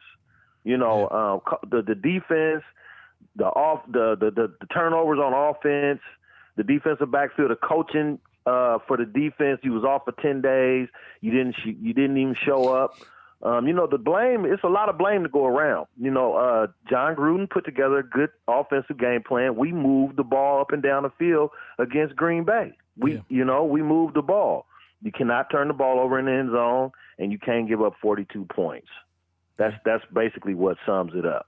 Yeah, right there. I mean, anytime your D gives up 42 points, you're not going to win. No. I mean, 9 times out of 10, right? No. You can't win. You can't win giving up sometimes 30, bro. You can't. You know win. what I mean? You're looking at 42 points, and you're looking at Aaron Rodgers 5 TDs, right? He 5 passing TDs, 1 rushing TD. Perfect passer rate. 6 fucking TDs. Mm-hmm. Come on, man. Mm-hmm. Yeah. It's not all on Carr. And obviously, if Carr doesn't make that mistake, we're a lot closer. We're in the game. Mm-hmm. We're closer. But, Kane, you make a great point, man. It does not guarantee a victory. Mm-hmm. And that's what I was talking about, right? It was going to be a shootout. And whoever had the last possession, if the Raiders played a perfect game on offense, it was gonna come down based off of the way our defense was playing to who had the last possession. That's who was gonna come away with this game. Exactly. Yeah. And look, I mean, I'll bring this back to the sponsor, mybookie.ag. If you guys, there you go. I know a lot of you Raider fans are the type of dude that just bet the Raider game, or maybe you throw the Raider game into your parlay, but you're always betting on that Raider game. All you need to do is tune in to Kane's Corner every week, and we're going to give you the real. There you go. One of us on this show is going to get it right, and a lot of the times is the namesake, is Kane, because Kane said it the last time we were on the air. These defensive backs are going to have their work cut out for them. Yeah. All 3 of us said get out in front early and sit down with Josh Jacobs plugging away. Now, Josh Jacobs did his part. Darren Waller did his part as a bailout. This defense did not do what it was supposed to do, and we told you exactly what they were going to do. Yeah. We predicted. Yeah, we did. Kane predicted a win against Chicago. None of us predicted a win against Green Bay. Now, behind the scenes, talking to Kane, and he was feeling good going into this game. And I was feeling like, let's be competitive. I don't think it'll be a shit show that it turned into. But nobody was over here saying, we're going to beat Green Bay. Patrick Mahomes doesn't play for the Packers. Last time I checked. No. That's what people got.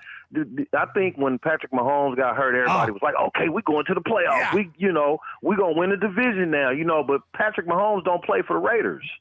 We still got to go out and play our games. We still got our quarterback, on our defense, our team. Patrick Mahomes don't have nothing to do with the Raiders. So him getting hurt, it gives us a shot to catch them in the division if they lose the next 3 games, and we win the next 3 games, but you still got to go out and take care of business. And Green Bay is a Super Bowl contender. They was 5-1 coming into this. Yes, sir. Yep. So I mean, I never had this as a win on my calendar or my schedule, whatever. And next week is not going to get any easier, So we win the ones we're supposed to win, stay competitive in the ones that you may not go into with the idea that you might win, but if you stay competitive, you got a chance to win any game. So you win the ones you're supposed to win, you stay competitive in the ones that you think you might not win, but you stay competitive, you might win it. Mm-hmm. Today, we had the 3 turnovers. You can't stay competitive like that. The defense giving up 42 points. I don't know what's up with these DBs Joyner, he shouldn't even got on the plane to come back. And I don't know I don't know if it's the scheme or what, but I watched Conley playing college. I ain't never seen this dude play this bad. Yeah, you know what I'm saying? Bad. So I don't know what's up with that. I don't, I was hearing some jargons today about maybe he got the Amari Cooper syndrome. You don't fit or whatever. I don't know, but I ain't never seen him play this bad before. So there's some issues. Conley's regressed, right? Conley had a decent year last year. I think he even started out this season okay against Denver, but this was his worst game of his career. I still feel like he has not fully come back from that concussion, dog. Like he hasn't been the same since that neck injury, concussion, whatever it was, where he went, where he basically got knocked out of the game by Abram. Remember that? Yeah, I did. That was the first game of the season. Yeah. So he hasn't looked the same since then. He hasn't looked like what we were accustomed to seeing from him after last season. Even in that game, he was playing pretty good in that game. Of course, it was at the hands of the Broncos. We all know how their offense works. Yeah. But yeah, he just hasn't looked like himself, though. He hasn't looked like himself. He hasn't made the plays that we thought we're given this year, bro. So here's a good question, kind of off the cuff here, Kane. LaMarcus Joyner comes in to this team, this franchise, with a pedigree of being, what's considered to be the best slot corner in the NFL, and an above average safety at that, a perennial Pro Bowler. Who's more disappointing right now at this point in the season? Is it Gary and Conley, or is it LaMarcus Joyner? I'm gonna have to say LaMarcus Joyner. I agree. We didn't expect Conley to come in here and play like this bad. So, his expectation was already there.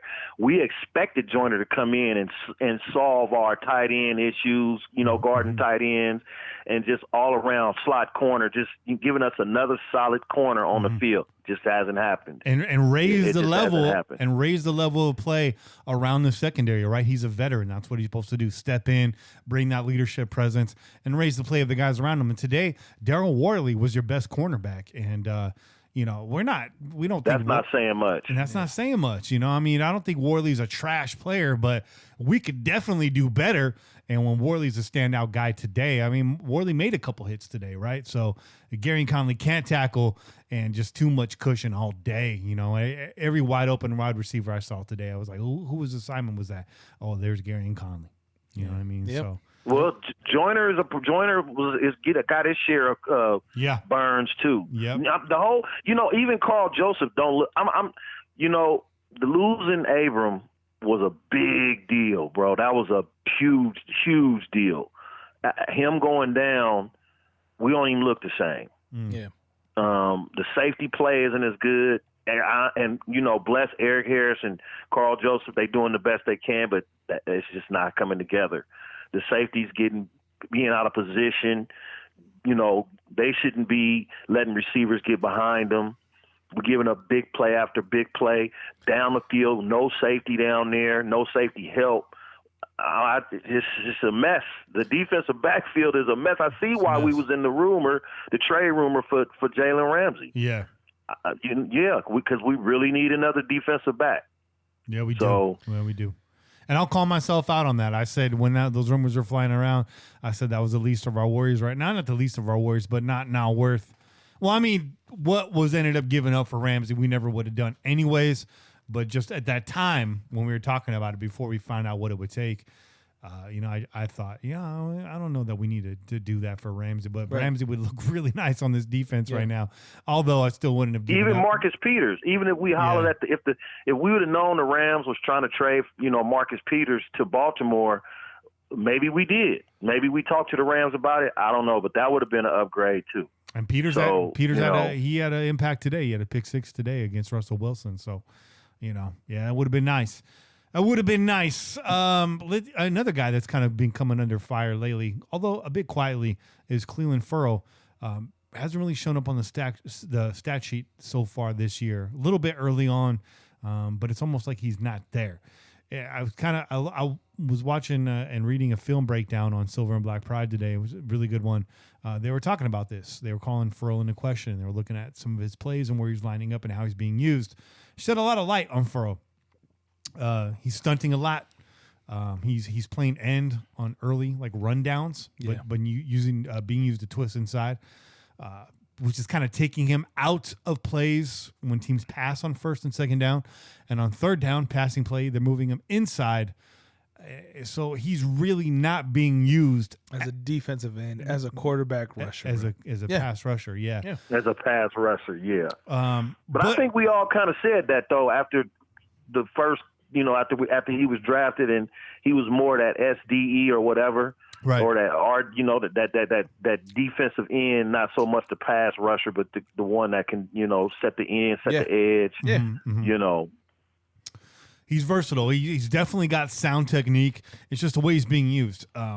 As far as like the rush D, Cleveland's been great, man. He's solid, bro. Like, what I've seen from him, yes, he's not getting the sacks. He's not putting up the stats. He's not putting up the numbers that, some of these other first-round defensive ends are putting up, and that's what everyone's calling into question, right? They're looking around the league and they're seeing all these other defensive ends that were drafted in the first round, and they're saying like, see, we should have taken him, or we should have taken that guy. Yeah, we should have taken Burns. See Burns, but he's not being used in that way. Right. That's a different defensive scheme. Yeah. Okay. They're not asking Cleveland Farrell to just like pin his ears back and go after the fucking quarterback every single down. Okay. That's not what he do anyway. That's not what he does anyways. And that's not why they drafted him. That's the reason why they drafted Cleveland Farrell in the first place, because they wanted a defensive end to be playing that strong side to set the edge. Yeah. They weren't looking for Cleveland Farrell to be the sack master of this team, bro. They're looking to solidify the edges so that way the rest of the defensive line can get to the quarterback. They're just looking for somebody to hold up that side. And I think to this point, Cleveland has done that. Yeah, he has. He's not putting up humongous fucking tackles or he's not putting up large tackle numbers or anything like that. But one of the biggest plays that I saw, and this was against Indy, was where he kind of showed me what he is. Okay. You had Nelson, who's a highly touted fucking draft pick in his own right? The guard Nelson, who was drafted by Indianapolis. And he was pulling around. He has a full speed. Okay, he's got full speed advantage, pulling from the right side of the line all the way to the left side. Cleveland's holding up that edge, and he's catching him and holds up Nelson he just stops him in his tracks. And this is to let the linebackers. I saw that to let the linebackers come up and make a play. Exactly. Yeah. And, that's what he does. That's exactly what you want the defensive end does in Gunther's. Yeah, his scheme. Exactly. In Gunther's time in Cincinnati, I think 1 year his defensive ends had double-digit sack numbers combined, something like that. Yeah. So it is what it is. The pressure in PG system really comes from the middle, but we're seeing that's not always the case. You got a guy like Max Crosby, maximum effort from Crosby. He's got the speed. He's just greasy. He's a greasy-ass player, man. You can't get your hands on him. So I think Farrell's doing exactly what they're asking him to do, and it's his first year. Let this guy develop. Let him mature a little bit. I know it sounds like, the standard homer take on a young guy. Give him the pass. How long will it take? How long will we wait? You wait.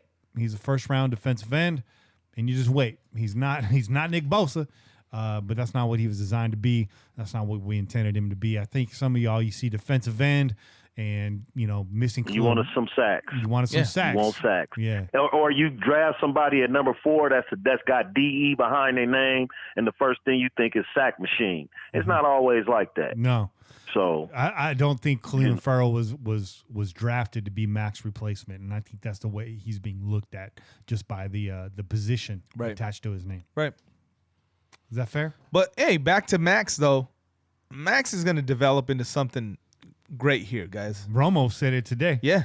He's gonna develop into something great. Wait till this guy gets a couple, another 10 pounds of muscle on him. Mm-hmm. You know what I mean?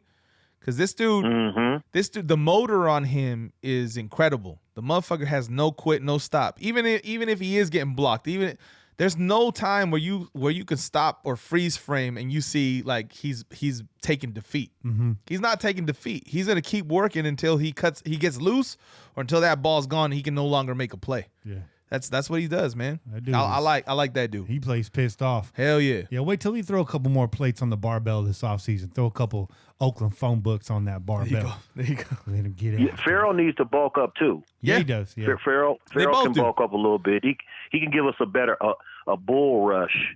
Yeah, he needs to develop a bull rush, and he had one at Clemson. But I guess you got to you going against these big ends in the NFL. You're gonna have to. Even Mac had to bulk up after his first. Yeah. You're not gonna just come in. And you know what I mean? There's going to be some adjustments. You're playing against and grown both men, him bro. and Max You're can, playing against can use a little bit more muscle, huh? Yeah. You're playing against some large, grown-ass men, dog, in the NFL, right? I mean, we can all agree on that. There's some large tackles out there. So you're going to have to bulk up. It doesn't matter if you were a stud in college or not.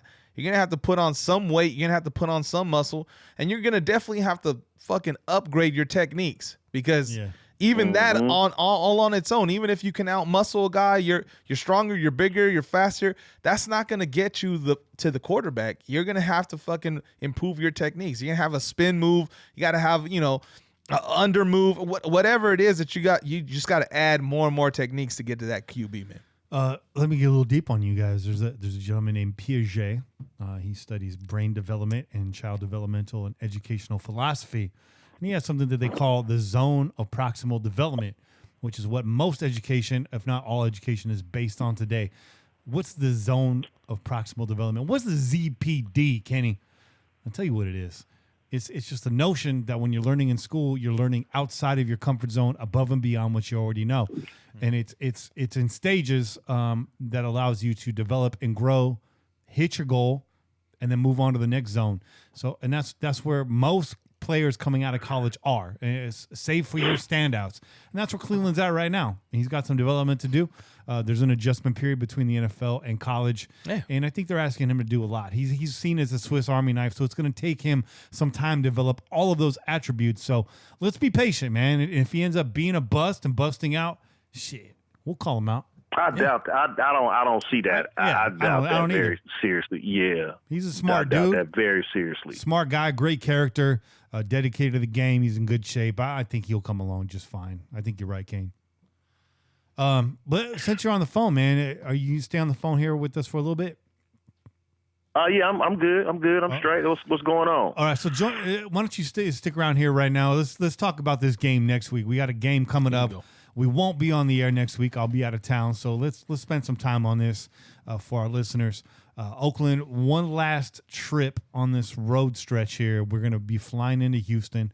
Now, the team's flying back to Oakland right now if they haven't already landed. And so Houston's probably the shortest trip on this roadie that we've taken, right?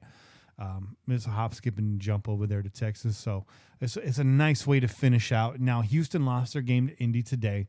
And before you say, "Oh, Houston's on the skids," look, Houston was in that game today. Hey. Two last minute mistakes, two picks by Watson. Really, one of them was tipped, so we won't put that all on him. But they were in this until the very end. And Indy's a team that's surging. Indy has not lost a game since we beat them. Yeah. They are a good team. Jacoby Brissett is a good quarterback, like I told you. They're doing well. Jacoby had a great game today, by the way.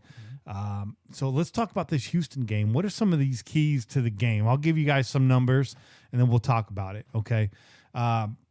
Houston, a lot of similarities to Oakland on the stat sheet.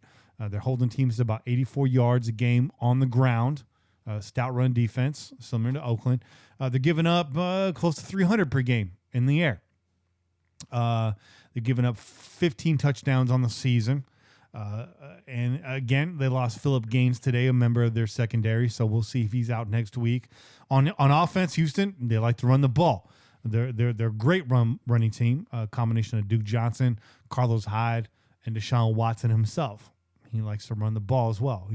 They're a formidable opponent on the ground. Yeah. Watson, though, struggles with some inconsistency.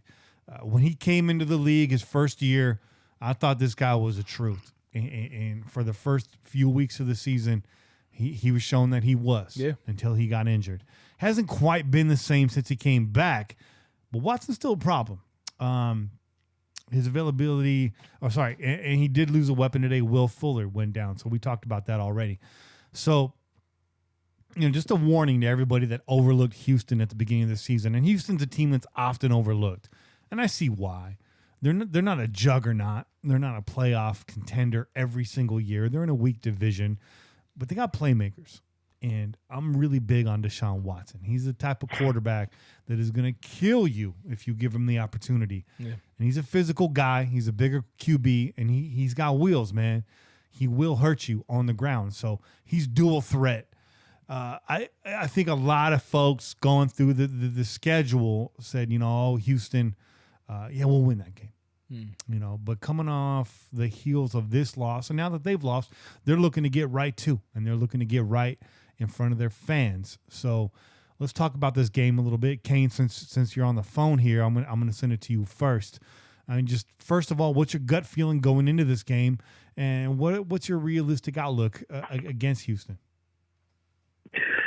I had us losing this game, looking at the schedule at the beginning of the season. And so it's going to be a tough one. Like you said, Deshaun Watson is a good quarterback, and they got a good run game. Their defense is formidable. It's actually pretty good defense. Romeo Cannell is a good defensive coordinator. So this is not going to be easy. They're trying to make the playoffs. They was just fighting for first place in their division with the Colts, who we did beat. Doesn't mean we're going to beat Houston, but, Houston is a good team, man. Like I said, going to come into this game, no mistakes, no turnovers in the red zone. It's probably going to go down like it was against Green Bay, score for score, because Deshaun Watson can move the ball, and he is a formidable quarterback, probably better than formidable. I think he's a Pro Bowl quarterback. Didn't he make the Pro Bowl last year? I believe he did, yeah. So, yeah. Yeah, so he's a Pro Bowl quarterback. So it's not going to be easy. No mistakes. You know what I'm saying? And it's probably going to go down to the wire. Whoever, like Chase said earlier, whoever got the ball at the end of the game and make that last score with the few seconds left is probably going to win the game. That's probably what it's going to come down to. Because, real quick, we did move the ball against Green Bay, who does have a good pass defense and a formidable defensive line. That tackle on the defense, the Smith brothers or whoever they was calling them, those guys are legit. Yeah. And we moved the ball. We at will. We did. That's so a good really quick. No mistakes. That's a good point because, obviously when you talk about Green Bay, the player that comes to mind is Aaron Rodgers and that Green Bay offense. That's just sort of pedigree for the Packers. But don't overlook their defense. They're a young, fast, competitive defense. And despite the mistakes that came out our own hand today, Green Bay did not force those mistakes, right? We forced our own hand there. You're right. We moved the ball very well against them. So I'm sorry to interrupt, but I just wanted to point out kind of something that you said. Green Bay's got a good defense, man. I like their defense. Yep. Yeah.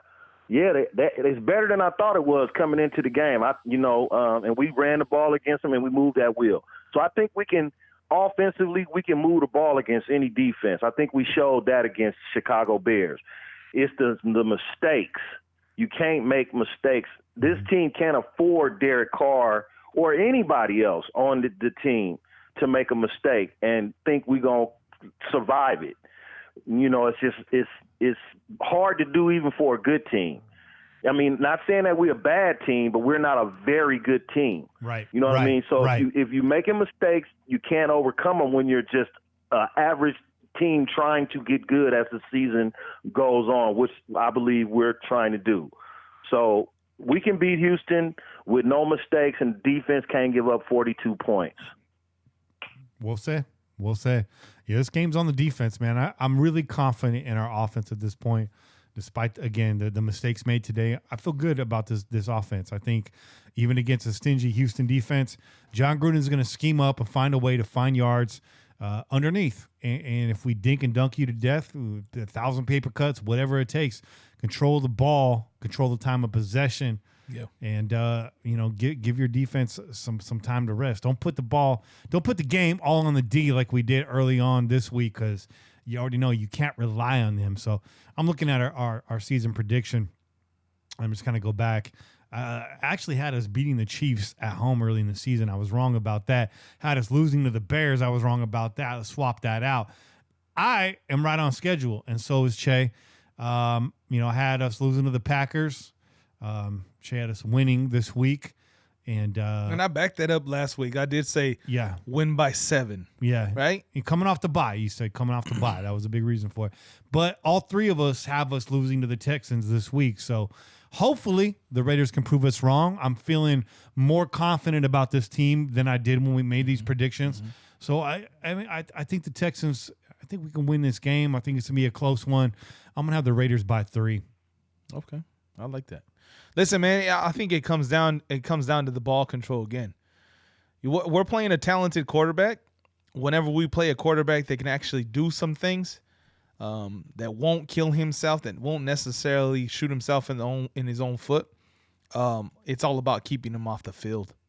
It's all about keeping him off the field. And so we gotta win that time of possession. We have to run the ball down the throats of the Texans, just like we did against the Bears, just like we needed to do against the Packers, and we did. We actually did that against the Packers. We just made mistakes, and we put a defense out there that just had no answer for Aaron Rodgers. This, I think Watson is very, very talented, very, very good. Definitely top 7, top 8 quarterbacks in the league, maybe. Just because of his skill set, right? Mm-hmm. But I don't think he's an Aaron Rodgers necessarily as far as breaking down the defense. He's very smart. If you saw him in his post game conference a couple of weekends ago, somebody posted that up there. Oh, that breakdown. There was a little breakdown about how he was talking about the defenses. He's breaking down the coverages and whatnot in his presser. He's very smart. He's very talented. He can do all the things that you need a quarterback to do. But I'm not going to put him at the level of Aaron Rodgers, those guys, those elite quarterbacks just yet. So that being said, there's an opportunity for him to make a mistake. And you touched on it today. He made some of those mistakes. He made a mistake against Indianapolis. He made a couple. One of them wasn't his fault. One of them wasn't his fault. There was a tip ball, right? But he turned over the ball twice on interceptions, and that cost him the game. So hopefully that's what we get from him too. We get a pick or something, because we need that on defense just to keep things in our favor. And on offense, we just cannot turn the ball over, man. We cannot give up the ball for any reasons, okay? No turnovers on downs, no fumbles, no fucking interceptions. Those are killers to us because we don't have a defense that we can say, oh, they're going to get it back for us immediately. Mm-hmm. And second of all, especially when you make those drives, we drove the ball down the field on Green Bay on all of those turnovers. Mm-hmm. Okay? That's the biggest highlight of anything, right? Mm-hmm. We were in the area of scoring. We're going to come away with a field goal or a touchdown on all those drives. And we end up turning the ball over on downs. We turn the ball over on a fumble, turn the ball over on an interception. Mm-hmm. Okay?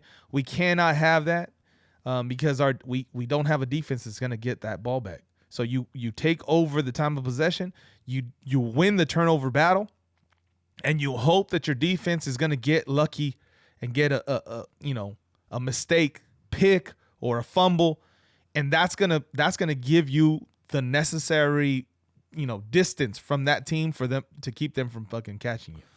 And before you think turnovers have now become the theme because of this week, look, just looking at the Texans 2019, how it's played out for them so far, they've won or lost every single game by one possession, save for the Falcons. Week 1, they lose to the Saints by 2 points, 28-30. They beat the Jaguars 13-12. They beat the Chargers 27-20. They lose to the Panthers 16-10. They beat the Falcons 53-32. That's like the one anomaly, right? And the Falcons like the smell of shit in their diapers. Okay, this season they love the smell of Dookie. And then they beat the Chiefs 31-24. Again, one-score game. Today, they lose to the Colts by 7 points, 30-23, one-score game. Mistakes are going to be huge in this game. Time of possession, yes. Run the ball, limit the mistakes. Yeah. Keep it out of their hands. You know, what's your prediction this week, Kane? I say it's going to come, like I said, it's going to come down to a real tight score. So I'm going to say 27-24 Raiders. 27-24, 3 points. I like that. I like that too. I'm gonna copy you, Kane. I like that too much to stray away from it. I'm not even gonna try to be original or different just for the sake of the broadcast. I'm gonna say the same thing, 27-24. About 3 points, huh? Where you at? I'm gonna stick to the 7. So I'm gonna go 28-21. Okay. Raiders. So here it is. Okay. Here it is. Through 7 weeks now, we've given you our predictions, and I will say we have not all been wrong every week. In this week, all three of us are predicting a win. So what does that mean? Book it. Write it down in permanent marker. Raiders bounce back this week. Real quick. The one thing that I did want to look at. I'm pulling this up real quick. Was Houston's sack total. So how many sacks have they given up? I believe it's 21 sacks right now. Okay. So about and that doesn't have up to date numbers either. That doesn't have up to date numbers. Deshaun Watson holds on to the football. He does. You know what I Right. mean? Like that's his what do you call it? His MO, his modus op. Right. Yeah. That's his thing. He doesn't take sacks. I mean, well, obviously he takes sacks, but he holds on to the ball. So that's why the sack total looks like that, but it's not like that for real. Mm-hmm. It's just because of him. But if you kind of follow what I'm saying. Regardless of the fact, I'm pretty sure that's a higher sack total than Green Bay. Oh, yeah. Right? So if we're looking at Green Bay, they give up 12. Okay? And we got 1 today. So that's actually pretty good. That's pretty decent. Yeah. Okay? So I look for us to be able to pressure Deshaun Watson a lot more than we did Aaron Rodgers. And we have a quarterback in Watson that's not at the level, maybe mentally, not yet at least, as an Aaron Rodgers, where he can break down, like we said. Right. Aaron Rodgers went out there, he surgically took us apart on defense. He elongated that fucking snap count. Okay, he's out there, and he's throwing all these fucking fake hikes and then watching what we're doing, taking his sweet fucking time, waiting for us to give ourselves up. He was a very fucking smart quarterback, right? Savvy. Eric Harris was quoted as saying that he knew what we was doing before we even could get into what we were doing. Yeah. You know what I'm saying? So, like, you can't fool somebody who's seen every coverage. This is what Eric Harris said. I didn't say it. Yeah. You know, you can't fool somebody that saw every coverage all this time. So you're right about that. Yeah. We may be able to get to Watson. But one thing he will do is he will break and run on you. Yes. He will. Just like Aaron Rodgers, and he's a lot faster and will do it more. I expect him to do so. But what I'm saying is if you can put more pressure on this guy, if you can get to him, take him down a couple times, maybe it's 3-4 sacks, okay? There's a chance there's a fumble. There's a chance there's a fucking tip ball. There's a chance there's an interception. Turnovers is what we need on defense, because if we don't get those turnovers, a lot of times it's going to be a long drive and a score of some kind, field goal or touchdown against us. Okay, if we can get to this guy, we're giving ourselves a higher chance that we might get that turnover and get that ball back for our offense, and then we can go back to what we do: run the ball, eat up the clock, and stay ahead. The Raiders have to stay ahead of these fucking guys. They have to get ahead early and stay there for the rest of the game, man. I might be wrong here because I'm just shooting from the hip, but I think the Raiders have won every game in which they've recovered a turnover this season. Okay. I might be wrong, but it sounds right. It sounds right. Yeah. It feels good. It feels good. It feels good. No turnovers today, right? In our favor. No turnovers in our favor today, Al? No. No. I don't think we got the ball against KC. Could I be wrong? I don't think We did not get a turnover against KC. Okay. And then against the Vikings, which was a total diarrhea party. We did not get a turnover there either. I think you're right, dog. I think you're right. So I think you're right. I like it, guys. Let's take a look at this one last thing before we get off the phone here with you, Kane, because we weren't able to include you on this before the season. And again, these predictions were mad early, real premature. But we're about the halfway point now here, close enough, headed into week 8. Let's look at the rest of the schedule, man. So we gave you our Texans prediction. I will say versus the Lions early on. Che and I predicted a victory, both of us. Are you going to stand by that, Che? Are you going to say a victory against Detroit? I'm standing by it, but the Lions are definitely making a case for themselves this season, right?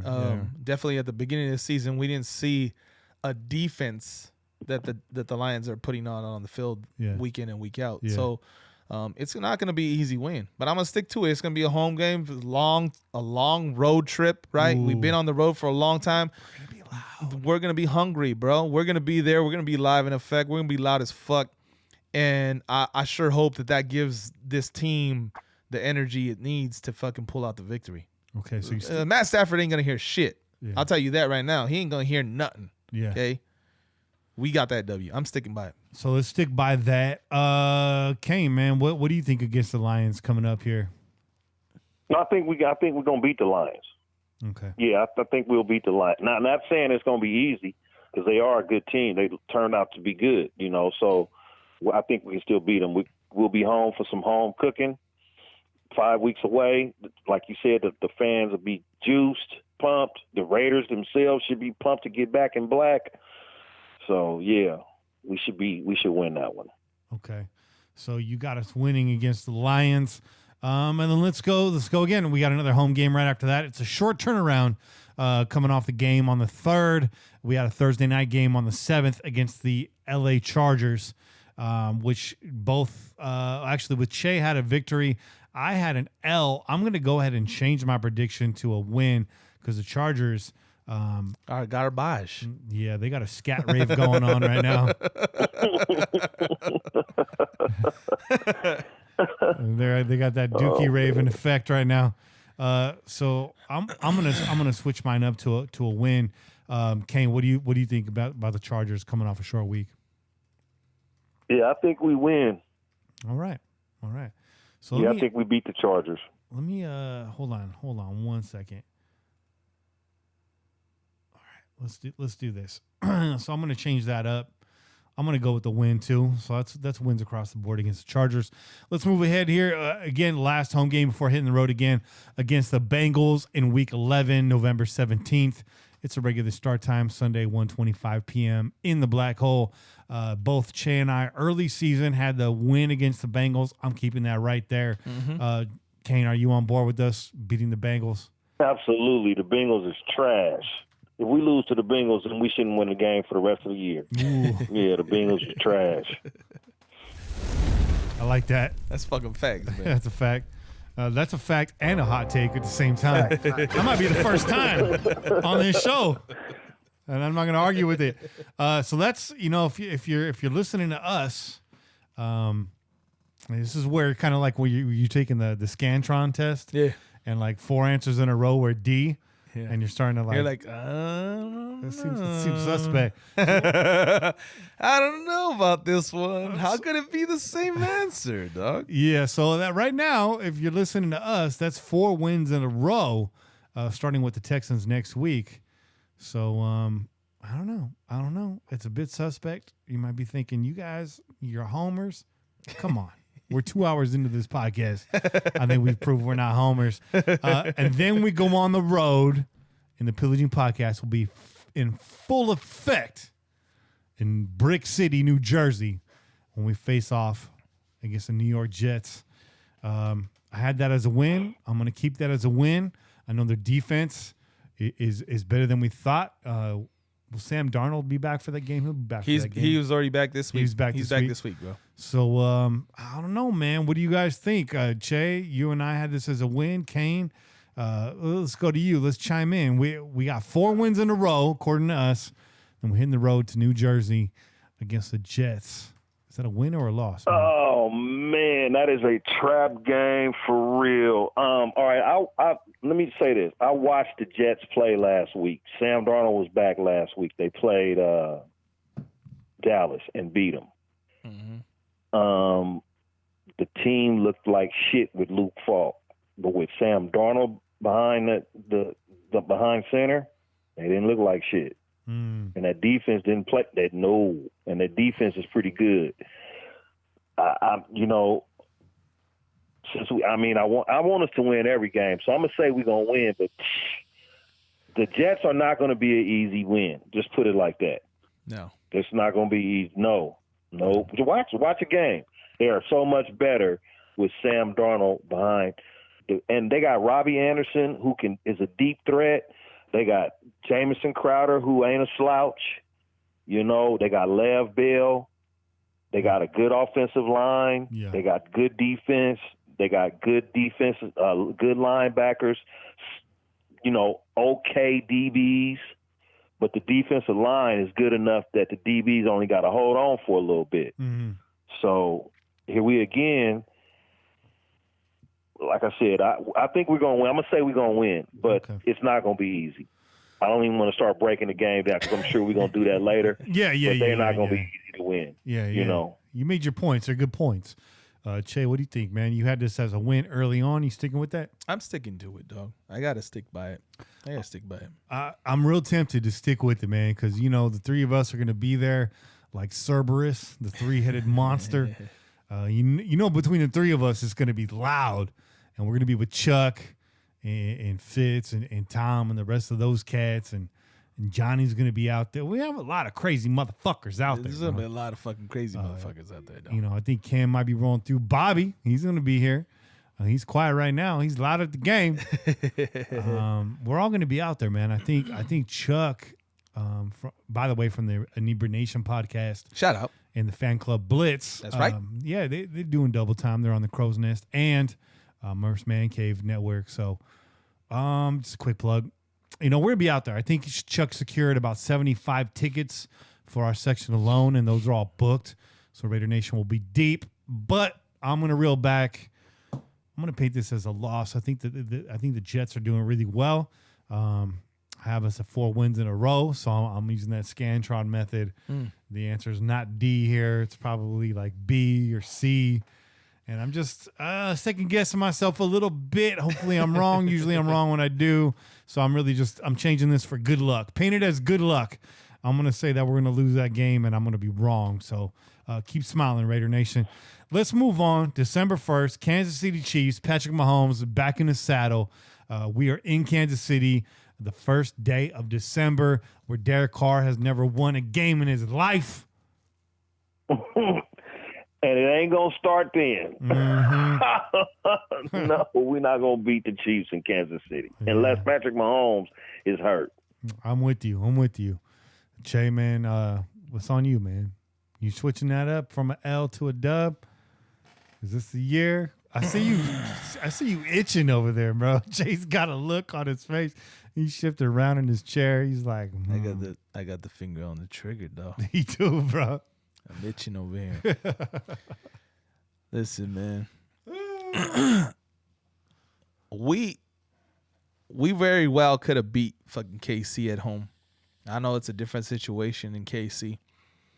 But we shut them down 3 quarters, just like they did. They put up all their points in 1 quarter. I think this defense comes out and plays a little bit better than they did last. And I think this offense comes out and plays a little bit better, if not a lot bit better than they did last. I'm gonna fucking go with the win, though. I'm gonna go by 3. One of us will be right. Let's hope it's Che. All right. So yeah, me too. The next game, Che and I were split on.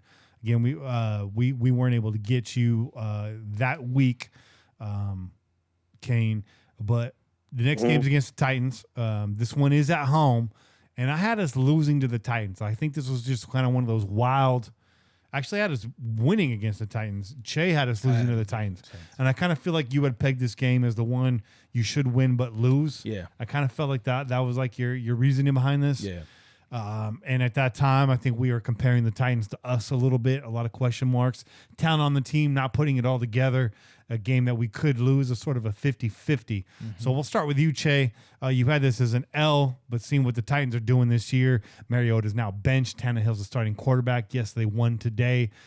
They beat the Chargers. Melvin Gordon doing all he can to continue his holdout while on the field. Fumbled at the goal line to hand the Titans a win. Are you willing to change this prediction to a W? That's a good question, man. Listen, I think the Titans defense is still good, man. The Titans defense is still solid. Derrick Henry's still he's a good running back, man. If they run the ball, if they stick to the run, their quarterback situation is what it is. But I'm pretty sure fucking what's his name? Tannehill. Ryan Tannehill. Yeah. I was about to call him something else. I'm pretty sure Tannehill, when he was in Miami, kind of gave us a little bit of trouble too, right? Yeah. Unfortunately, that's unfortunate. But when he did look good, I think he looked good against us. Yeah, that is a game in Oakland though, so it's kind of tough. But I'm looking at my board, and it's looking real green over there. And I'm like, man, am I really about to just call win outs all the way through the end of the season? Because that's not realistic. No. I think out of the teams that are left on the board, the Titans and the Jaguars probably have the better opportunities to beat us. Okay. So I'm going to go ahead and stick with that just because it's one of those, like I said, it's a team you're supposed to beat, but for whatever reason you blow it. I feel like that's one of those trap games, man, for us, the Titans. Okay. Yeah, they got all that turmoil, all that nonsense going on over there, but I wouldn't be surprised if they somehow figure out a way to beat us, unfortunately. Okay. All right, so Titans, you're going to stick with the L. Yeah, I am. I'm sticking with my W. I think that they're a hot mess, and I think as we get deeper into the season, that defense being what it is, they got issues that they're not going to figure out. I think the Titans, it's a little bit too late to get back in the game. So I'm sticking by that. Kane, where are you at on the Titans in Week 14 at home? I think we're going to beat them. I agree with you, Kenny. I think they're a mess right now, and I think they're in a situation where they may be looking to get a new quarterback somehow, or do something at the quarterback position. So with that being said, yeah, I think we can go in and handle our business against the Titans. Mm-hmm. I don't see no reason why we should lose. You think they're like, I hear you say they're like looking to get a new quarterback. Definitely, for sure, right? Yeah. They're not confident in their quarterback situation. But you think to the extent with that they would throw the rest of the season? No, to try to get a draft pick or something? Throw the rest of the season. But I'm saying anytime you have a situation where you got a starting quarterback and then that quarterback has now been benched, all that shit rolls down into the locker room and to the rest of the team. Yeah, right. Now the team is looking around at the front office like, what's going on? You got some players that might have liked Mariota, some that didn't, some wanted to keep him, some did. It's just a mess. Like Kenny said, it's a recipe for disaster when that happens in mid-season. And I just don't think the Titans are good enough put together to overcome that type of adversity in the middle of the season. I don't see them winning many more games. They won today, but who did they play today? They didn't. It wasn't a good team. They did win. The Chargers. Today. They beat the Chargers. They beat the Chargers. Yeah, the Chargers. And the Chargers are a mess right now. Yeah, Chargers, you know what I mean. So the Chargers fumbled. So anyway, I think we're gonna beat them. Yeah, Melvin Gordon fumbled on the goal line with 15 seconds left to play today, and Tannehill took a knee to seal that victory. So it was a close one. You're in a close one against the Chargers. That tells me everything I need to know about your team at this point in the 2019 season. So I'm sticking with it too. So again, one of us will be right that week. Here's a hot take. John Elway trades a draft pick and a gigantic molar for Marcus Mariota before the deadline. Yeah. That's not going to happen. That's not gonna, you don't make trades unless you're in the mix, but I needed to say it, that he's trading one of his teeth. All right, so week 15, Jacksonville is again back-to-back home games. Jacksonville rolls into our house. It's a 1:05 p.m. Pacific Standard Time kickoff on December 15th in the Black Hole. This is the final game in Oakland. No smoke and mirrors, no question marks. This is it. This is one for the record books. This is for history. We saw what happened last year against Denver. We showed up. The fans showed up. People were ripping seats out the fucking building. And we smoked the Denver Broncos. It's the final game of the season. I'm sticking with the W just on that alone, strength alone. Gardner Minshew's has played well this year, but he's never played in the Black Hole. Nope. And he's never played against a fan base that is about to get the team ripped out of their backyard. I think there's a lot at stake in this game. Yeah. This is down the stretch. We might be playing for a wild card again. And I didn't say this during the segment. This game this week against Houston, early wild card implications. There you go. Their win this week knocked us out of the wild card. They are now the number 2 spot in the wild card. So that being said, I think we are still in the hunt. Looking at our picks and our amended picks here going down the stretch, I think there's just too much at stake for the Oakland Raiders to show up and lay an egg. I'm sticking with my W. Kane, what do you say about this game, Week 15 against the Jacksonville Jaguars? This is the Jaguars are a good team. It's probably a team we shouldn't beat, but since it's the last game at home, and the way the crowd is going to be juiced, the team is going to be juiced, the atmosphere is just going to be electric off the hook. Something that I don't think will ever be forgotten in inside that Coliseum. It's going to be too much for Jacksonville to overcome. I say we get a victory. All right. I'm putting you down there as a victory. Okay. All right. Che, where you have us at right there? I'm sticking to a victory, dog. We called a victory for that very same reason you just alluded to. It's the final game of the season, but more so than that, this is the final game in Oakland. Mm-hmm. Okay? I think we could pretty much cement that fact that it's going to be the final game in Oakland.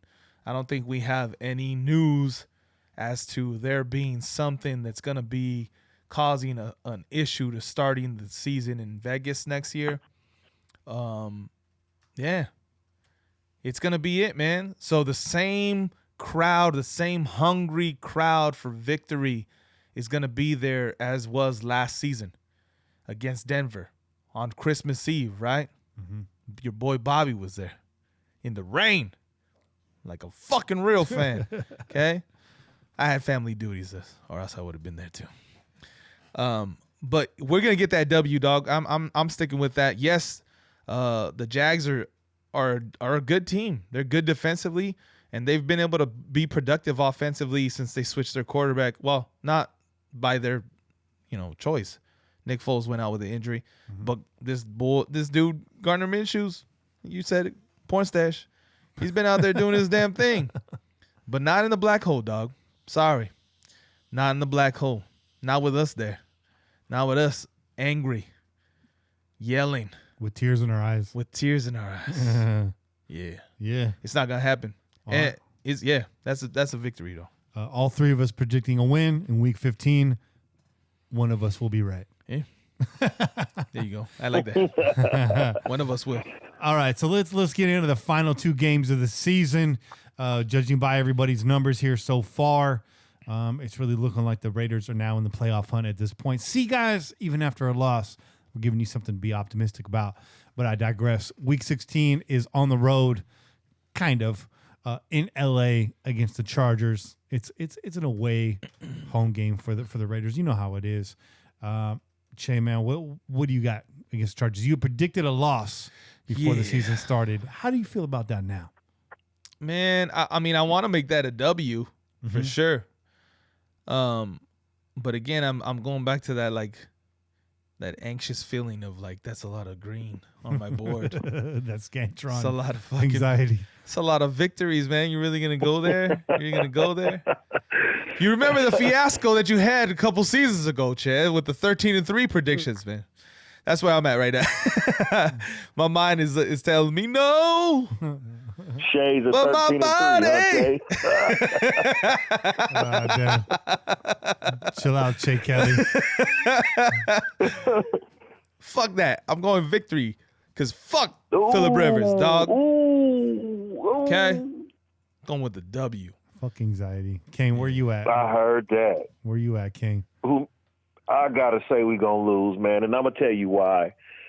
I'm not saying we're going to lose just because one of us got to say it. I got a reason. The reason why we're going to lose is because San Diego always has a spurt in their season where they go 2 or 3 games where they look like shit. And then down the stretch, they fighting for a playoff spot. Go back and look. And I'm going to say it's going to happen again this year. That is a playoff caliber team. And if they turn the light on, Week 17 could be battling for second place, a wild card. It could have implications to come with it. And even though it's a home away from home game, I just think when it comes to big games, Derek Carr's going to have to prove to me that you can win a big one. And I think that game is going to have implications. So I'm going to say the Chargers right now. I'm going to say the Chargers going to win. Be mad at me if you want to. I'm just calling it like I see it. Yeah, I'm going to agree with you. I think down the stretch here, even if they're not in playoff hunt, I think that even if they're not, they love nothing else but to play spoiler against an AFC West rival. It's a lightweight road game, but I just think this is one of those games. I'm looking at it right now. I'm feeling pretty good about my pick so far. And I would have this as a win, but one of these wins I predict is not going to go that way. And so I'm going to kind of, again, second guess myself. And I'm marking this as an L. I'm changing my original prediction from a win to an L against the Chargers. And that's really based on no logic or analysis, just really a matter of timing. And the Raiders kind of giving up one that they should win. Let's move on. Final week of the season here. Week 17, we get to close out the season against Denver, December 29th in Denver. Okay. Mile High, all that. So I'm going to go ahead and kick this one off. I'm really tempted here to give us the win. And you know what? I'm going to go ahead and do that. I'm going to give us a win. I'm going to say the Denver Broncos at this point have completely packed it up for the rest of the season. Okay. The cold air and the altitude notwithstanding, I just think Denver really they're playing for nothing at this point. I think John Elway's job is on the line.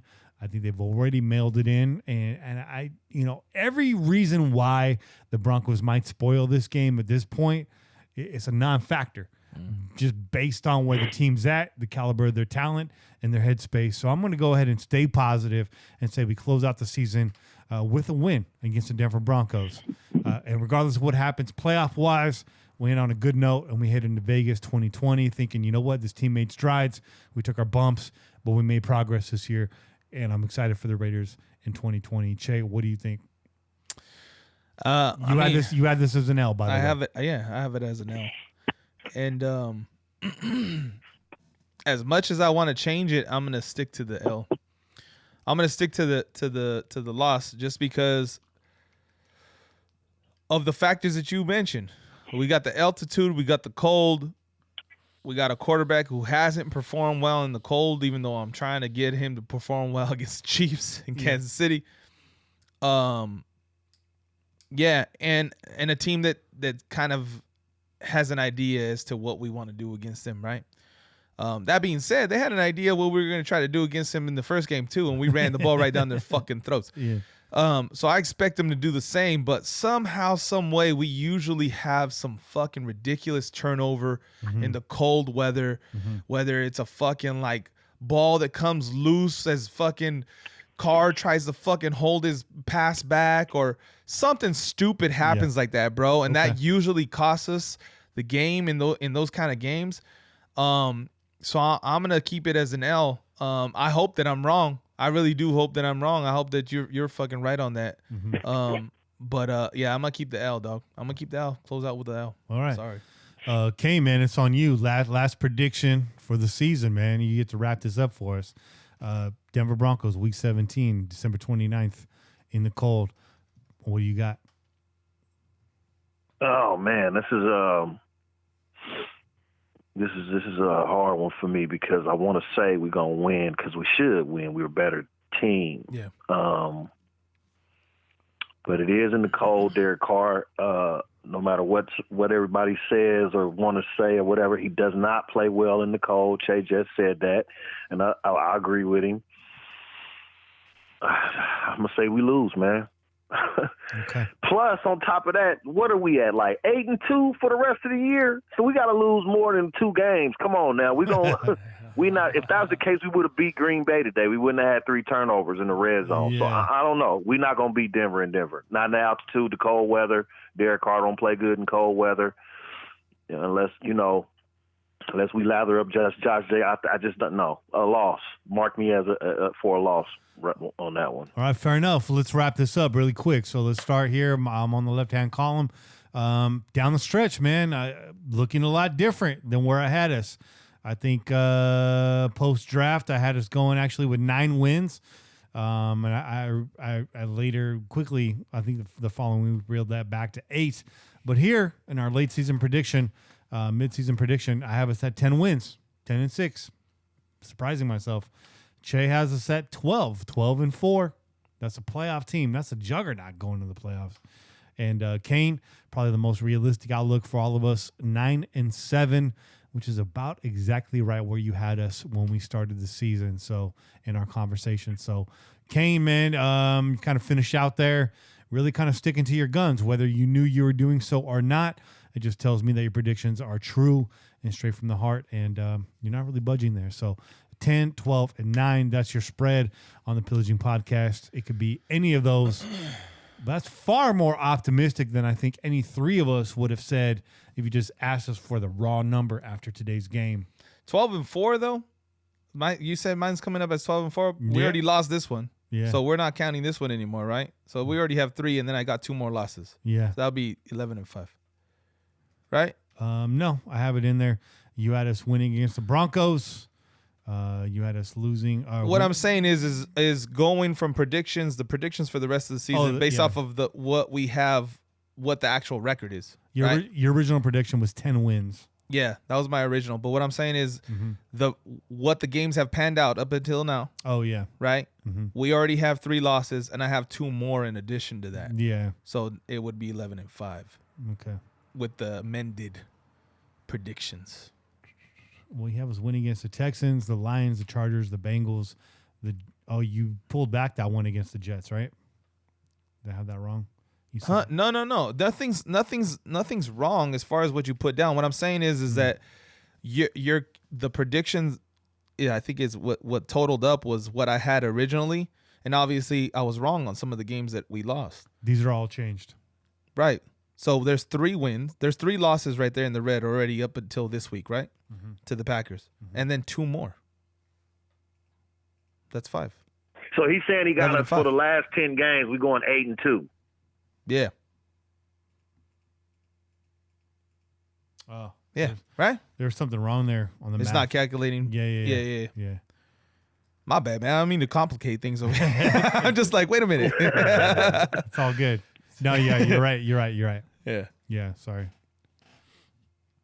Yeah, so 10, hey, you 11, know what, and though? 9. But going over those predictions like we just did and really just sinking our teeth into them, I believe either 11-5, 10, we had what, 9, 10, 11? Yeah, I believe any one of those could happen. Yeah. And you know why? Because the offense is that good. The offense is that good. You just cannot make mistakes like you did today. Right. You can't do that. You're not that good of a team collectively to overcome those types of mistakes.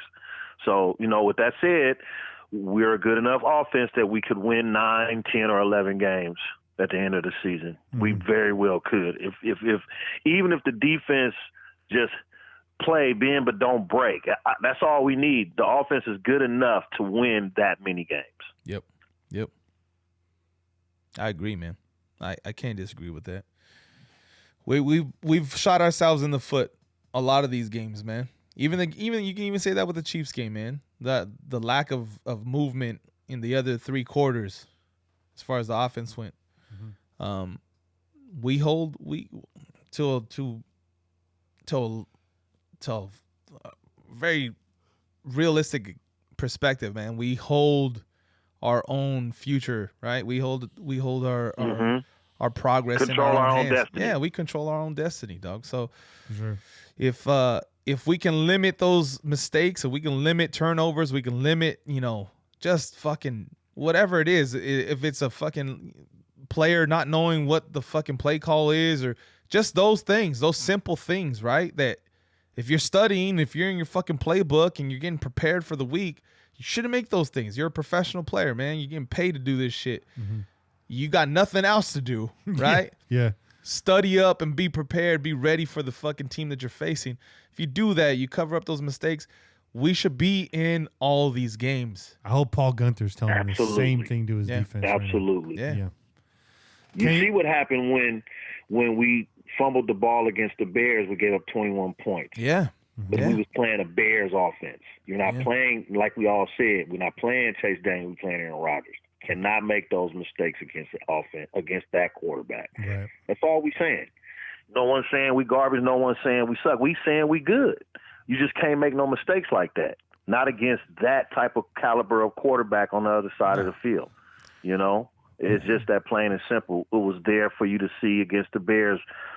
Chase Daniels dropped 21 straight points on us.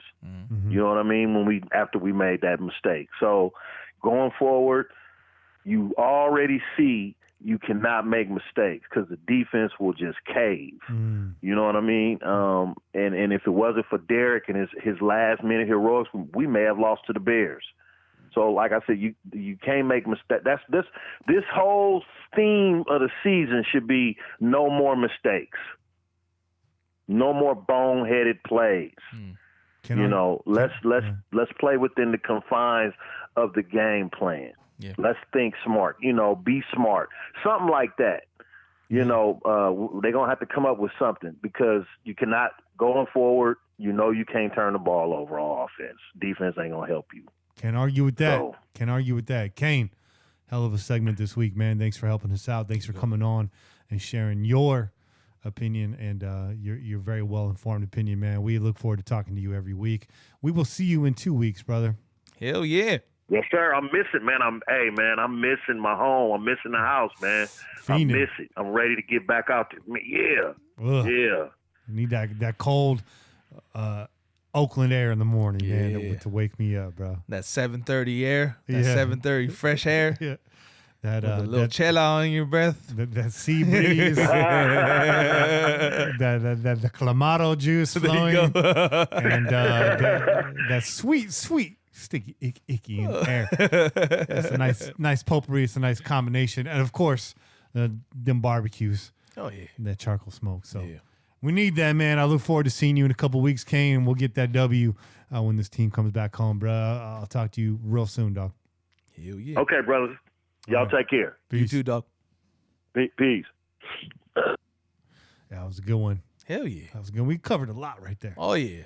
Hey, we're gonna be gone next week, so we're trying to give you some bang. He's for trying to your give buck. you everything we can. Yeah. Speaking of which, you guys called in this week and gave That's us right. everything you could. That's right. So let's start off with some of your phone calls. We're gonna skip the week that we were off, and we're gonna jump right into today's phone call. So There you go. let's go to the 561 right away. What's up, fellas? What's up, Raider Nation? Disappointing loss. Not much to say. Our quarterback keeps making the same dumb mistake. You would think he would have learned from that Dallas game, but he clearly hasn't. So although he's in the second year of the offense and he feels more comfortable and this and that and the other, he still makes similar mistakes. And that's fucking unacceptable, bro. Anyways, we literally had a shot to win this game. We did. Even with Conley looking like fucking baby reindeer out there. Can't stop a motherfucker. Sorry, tackler. Really disappointing. And what the fuck is LaMarcus Joyner, bro? He's constantly either getting burnt or he's got fucking penalties. Well, I do believe that we showed some good progress. So let's see what happens next. I'm still diehard Raider Nation, always will be. Let's get them, fellas. Have a good show tonight. Hey, thanks, bud. Thank you, brother. Thanks for calling in. Let's go to the 719 here. It's Hardcore Raider. What's up, Pillagers? This is Hardcore Raider. Just got done getting our asses whooped by the Fudge Packers and the refs. So we'll talk about the game a little bit. Pretty heated. You know, winning this game, I didn't think we were going to win it, but I was optimistic. I mean, if you play a team like that, I mean, you got to be playing on all cylinders. You got to be clicking as one unit, and you cannot make mistakes. Yep. You know, obviously Carr fumbled the ball, threw an interception. I was really critical on Carr after the Chiefs and the Vikings games. I thought he played terrible, but he made two crucial mistakes. But at the same time, our defense, like, I don't even think they stopped the Packers one time until the game was already pretty much over. Last minutes of the game. I mean, the defense did terrible too. You win as a team, you lose as a team. You know, I think Derek Carr played pretty damn well. You know, I like the effort. You know, it was a flashback to the Dallas game, as we all know, fumbling the ball in the end zone. But, you know, what I want to say is that, you know, I really think Carr was throwing some good balls, man. And even with Trent Brown out, I mean, if Trent Brown was in there, maybe Carr would have a little bit more time, but he was playing pretty effective. Just, you know, the momentum shifted, man, and it took the wind out of ourselves. And everybody, I know what you guys are all going to fucking say. Well, it's the referees. It's been like that since 1902 before football was invented. Well, guess what? It doesn't make it right. I don't like getting fucked in the ass, and it doesn't fucking feel good because I don't fucking swing that way. You know what I'm saying? So, yeah, I do have a fucking problem with the refs. And they need to start calling this shit fair and start fucking doing their job. How about fucking that? Is that too much to ask? Have, you know, just do your fucking job, you know? So, yeah, we lost the game. It doesn't mean the season's over. It doesn't mean Carr's the fucking worst quarterback to ever play for the Oakland Raiders. It means we need to win as a team and lose as a team. We have a lot of young talent, and we got to figure this shit out. We move forward. We got to go face the Texans, and we'll see what we got then. But you know what? We competed to some degree. It just wasn't enough. Too many mistakes. We got to limit those mistakes, and with these young guys, people got to step up. Hardcore Raider, I'm out. That's what's up. Well, I don't disagree with you, Hardcore Raider, not at all regarding the officiating. Kane Che called me out on Twitter a few weeks back about how every season I remind y'all about Greg Biekert stealing Peyton Manning's place, which I liked. Hey, bro, that was not calling you out for doing that every season. I was thanking you, brother, for reminding us every season because that's something that we don't remember sometimes, dog. Those are good memories, bro. Well, I'm thanking you, dog. I got a chuckle out of it. I enjoyed it. I just bring that up to say the other thing I also remind you guys every single year is that in 2016, the year that everybody likes to harken back to at this point, where the Raiders were rolling and we got into the playoffs, we led the league in penalties that year. Yeah, a good Raiders team will always overcome the shit penalties that we get every year. It's a penalty to wear a silver helmet. Accept that. Just accept that for what it is and understand that we got to score. We got to run the ball. We got to throw the ball, you know, on average, an additional 80 yards per game because of that, whether they're called for or uncalled for. It just is what it is at this point. It's what it is being a Raider. It's always been like that. So I wish I could pull up the penalty stats for like 1976 where we won the Super Bowl and overcame the obstacle of the Pittsburgh Steelers. I'd like to see what our penalty stats were that year. If any of you guys happen to know what it is or you find it before I get on the web after this show, hey, tweet it. I'm interested to see if that holds true. If I'm wrong, I'm wrong there. But hey, in recent memory, in recent history, 2016 led the league in penalties. Didn't hold us back from the playoffs. So it is what it is, hardcore, but I appreciate the call out, the take, and of course the enthusiasm. Keep calling in every week. Appreciate that. Hell yeah. Let's go back to the 561 here. Looks like our boy followed up. All right. So it's 15 minutes later. I've had a chance to calm down a little bit. That should be a sound drop on the show.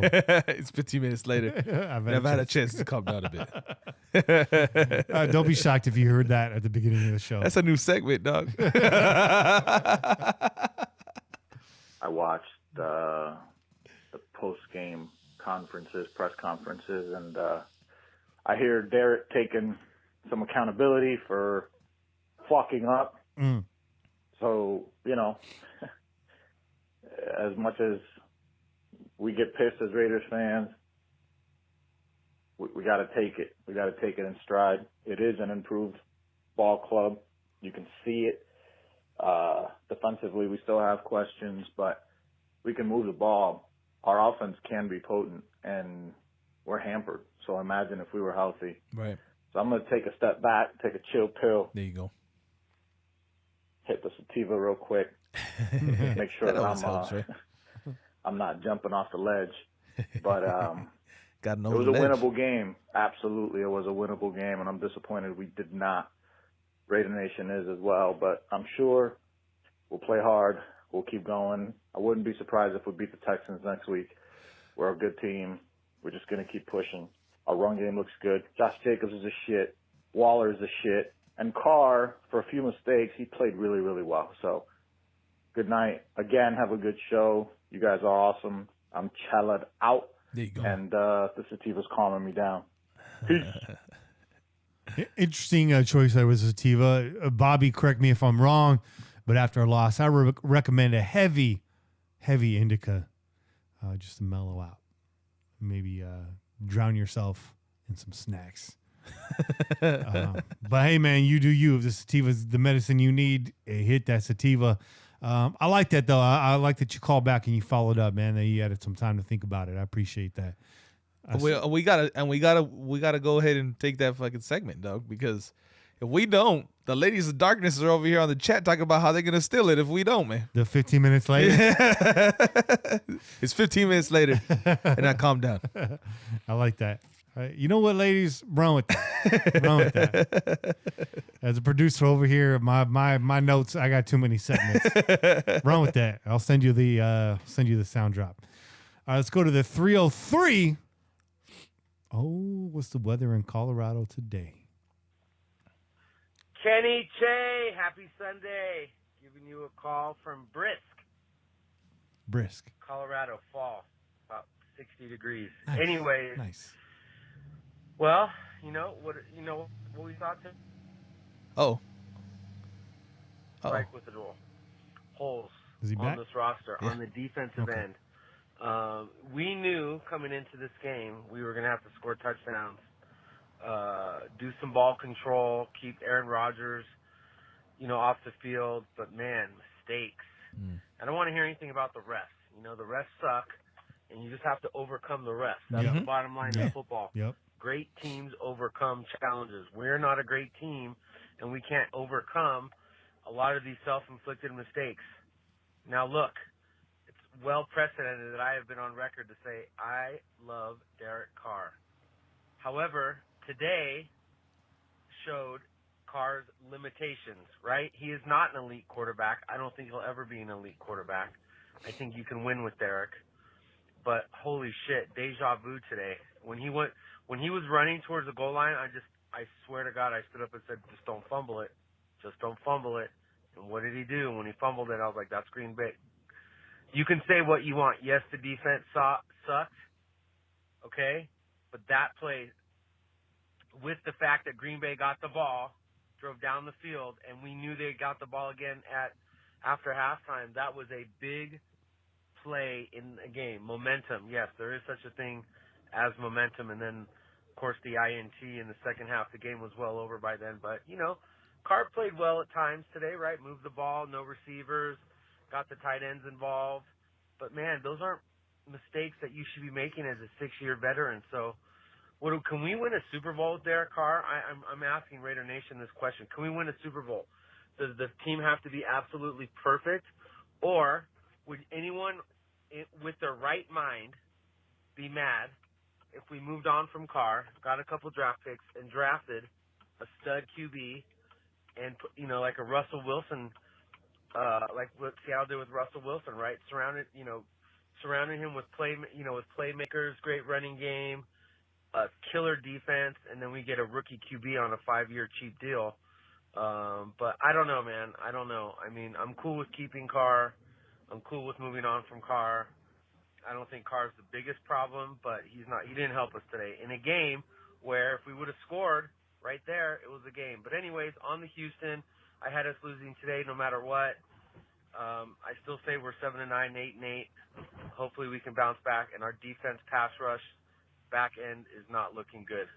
This is 303, and Out. Yeah. Can we win a Super Bowl with Carr? I can't answer that question. Can we win a Super Bowl with this defense? No, cannot. No. So that's where we're at right now. That's without question. That's without question. Here, the 203. This is brand new. Yo, what's up, Raider Nation, Pillagers, Oh, Johnny. Jay, Kane, Kenny. Just when Johnny, little message for Raider Nation.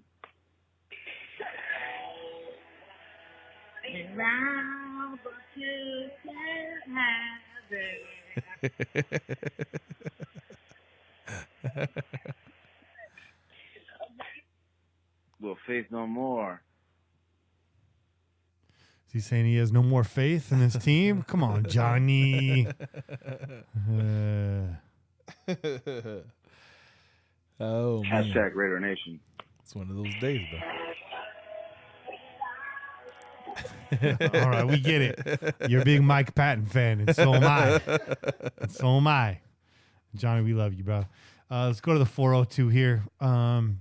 This call came in at about 4:30 this afternoon. All right. Hey, guys. Cameron Eckman here. Big Raiders fan. First time calling in. Actually just stumbled across your show about a couple weeks ago after the London game, and really like what you guys talk about, your insights, your show in general. It's set up really well, and just keep up the good work. I really like it. Thank you, man. But my insights on the game today, kind of hit and miss. I'm a farmer, so I listened to the game in the tractor a little bit today. That's in crazy. the middle of harvest. Watched it a little bit of the first half on my phone. But really, like you guys said, death by 1,000 paper cuts, for sure. Once we got off that script, it was pretty much a done deal. And Aaron Rodgers is a dude, man. He's really good. Definitely see Green Bay coming out of the NFC this year for the Super Bowl. I think they're definitely a contender with that new offense they got running with LaFleur. But anyway, I think it's pretty much a wash game. I don't take too much stock into it. Like I said, I think Carr played all right. Definitely that fumble killed all our momentum in the game. I definitely think he's got to clean that crap up. Can't be diving with one hand. He should have learned by now he can't do that stuff, especially when he's diving from the 3-yard line. But cleans that up. I think he did. He played a great game, managed the game well. Threw that interception there at the end, but that was pretty much a force. It's just trying to get something going, score quick so we can get the ball back. What I didn't like was the defense. Obviously, our pass coverage is terrible, and I don't think it's going to get much better. We just don't have the guys. I mean, Darion Conley is pretty much not a good corner when it comes to tackling. He's afraid to tackle, it seems, and he's not very good at it. He's pretty good at man coverage, but other than that, he's all right. I just don't see him as a front line corner, and I don't know if it's too early to say, but I just haven't seen much from him. Darryl Worley got banged up today, so we had to kind of go with Mullen and Lawson a little bit. And, they're just inexperienced and don't really know Gunther's system all that well. So I don't see it getting much better. Carl Joseph's horrendous in pass coverage, too. Definitely can come up and lay down the wood, on a running play and have a good tackle, but tackle for loss. But, Green Bay's offense, they were just gunning us all game, kind of like reminiscent to that Kansas City game earlier in the year, and pretty much how that went. Really loved what I saw from Josh Jacobs, man. He's a dude, and he's going to be a dude to come. I just hope. Hey guys, Cameron Eckman here from Iowa. first time calling in to you guys. Really like the show. Looks like maybe he phoned that back in again. It got caught off there. Really good call. Please call in again and just kind of like bottom line it. You know, I think a lot of people, it's weird. There's like this weird sort of, and I'm not putting this on you.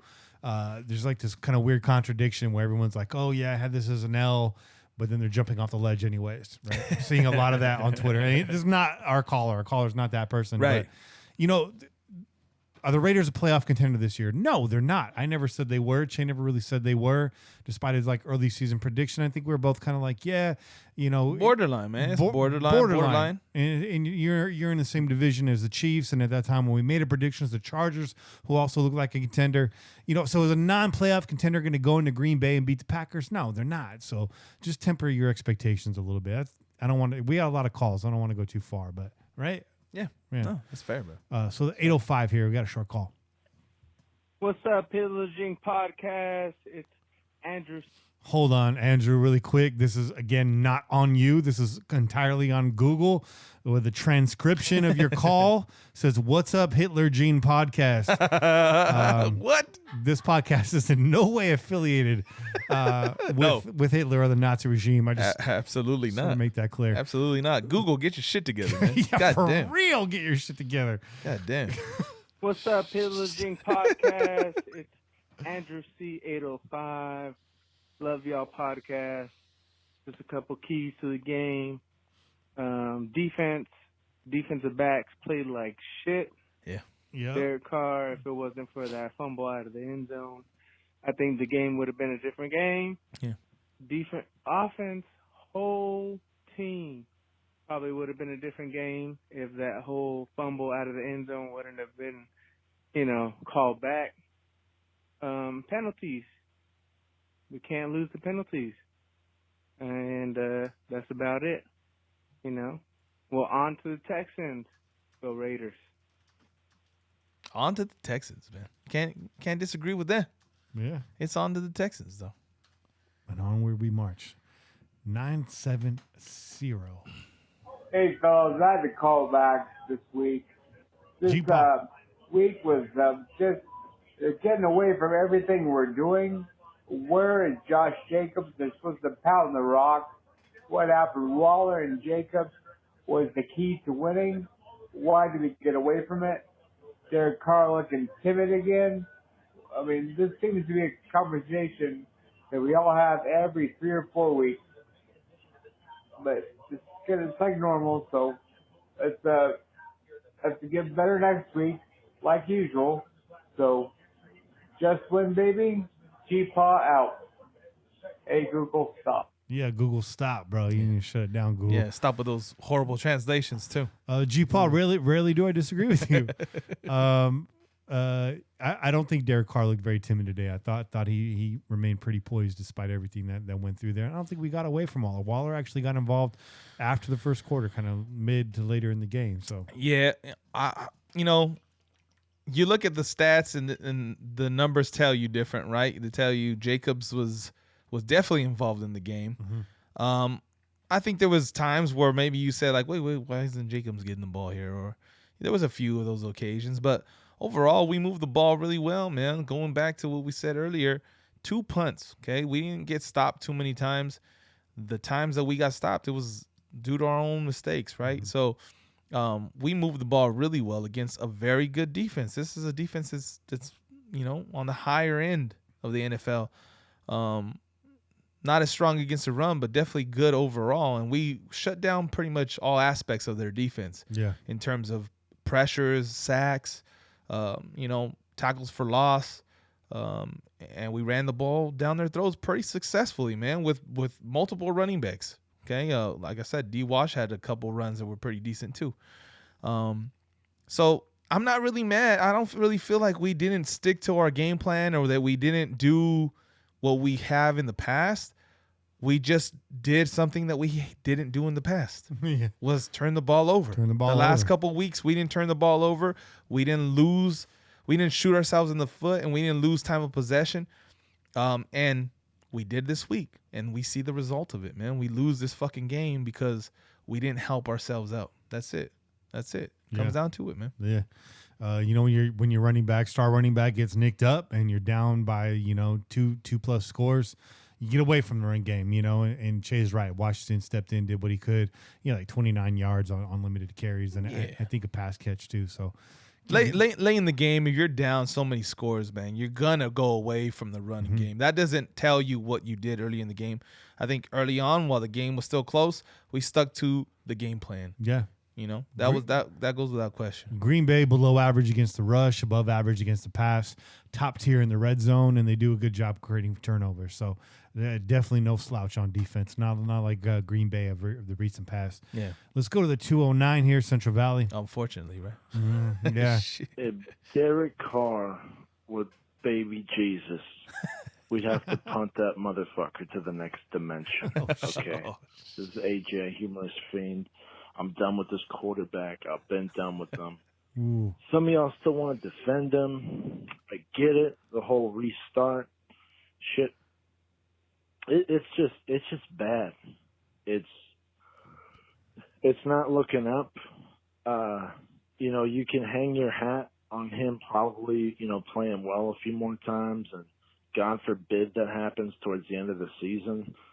But I'm going to give Gruden a pass, because when he first got here, my whole thing was, well, he says he failed if he didn't get Derek Carr right. Well, maybe Derek Carr can't get Derek Carr right. I mean, Gruden called a masterful game today.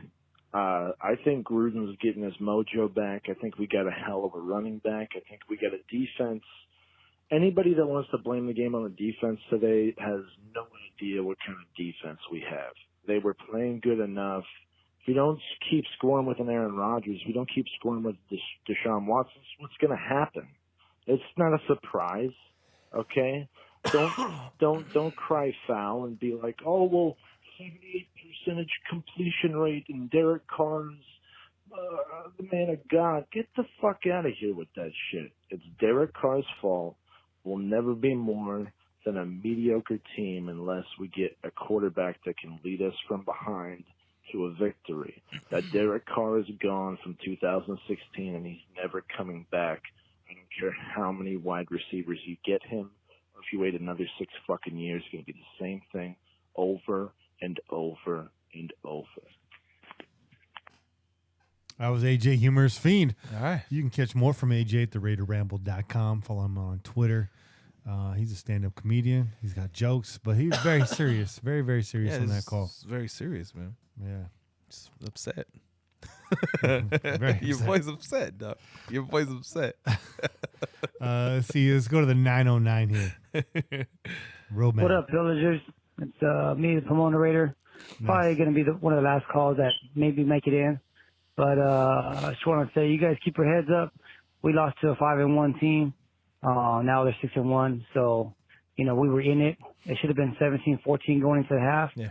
Until Carr fumbled that ball out of the end zone. That was, fuck that. They didn't call for the last one last year. I was at the Cowboy Raider game in Oakland when he just did that shit and the place erupted with excitement because we thought we won. I had to give it to him saying that, we'll play to win the game. So he was trying to make a play to win the game. Yeah. And, this one, he didn't have to do that. 2nd and 1 on goal line. Fuck it. Angled up the middle and shit. Or our tight ends. I got 3 of them straight studs. But it is what it is and shit. We'll go down 21-10. And we still were throwing punches with them. The second half, it goes 28-10 because they got the ball back right away. So, but, guys, we got to really think about it. They wanted to give Carr some weapons to evaluate him. Brown retired out of the league. Tyrell Williams, this frank injury, could be out a few more weeks. There's your 1 and 2. You know what I'm saying? So if we had a viable receiving option, maybe it would be a different story and shit, but we don't have that right now. We have a 0 pass rush. These guys over there fucking rubbing backs on fucking trees like it's a bear fucking with an itch on his back or something and shit. I love Max Crosby, but man, every now and then, him and Morrow, they spin around and they rub their fucking ass on the guy and shit. I don't know what the fuck he's doing playing touch butt. But either way and shit, we need some pass rushers. I saw Adam Schefter or one of those guys say that we're going to be players at the trade deadline looking for linebackers and pass rushers. I hope so. Let's make something happen. Our schedule's about to get easier. And, let's just keep our heads up, guys, because that's a damn good team that we lost today too. That we pretty much hung with. You know what I'm saying? I know the score is what the score is, but the chips were against us at the end of the second half, so it's all good. I'm looking forward to play. I think we'll play the Lions next week, so fuck them. Bounce back, Raiders, and I'm out. Lions in 2 weeks, though. Lions in 2 weeks. Yeah, I mean, good call. Good call. I want to shout out Max Crosby for doing the discount double check sack celebration. Yeah. That was tight. Maybe save that one for the end of the game, Max. Yeah, maybe save that one for the end of the game. He was fired up, man. No, you know what? Back to Pomona's comment about that play. You know what bothered me about the fumble, the play where Carr fumbled, was Waller was not in. And I know Waller just had made the big play, but Waller should have been in there, bro. There's no reason why you do not have Waller when you're on the goal line in the fucking game. And that's one of the things, like, they panned to the sidelines, Waller's on the sidelines, and then we go to and they're running the play. And I'm like, just automatically bad things start going through him. We don't have Waller. It's almost like a given what we had, like what our options are, right? We have a limited amount of options with that when Waller's not on the field. You know that he's a big threat.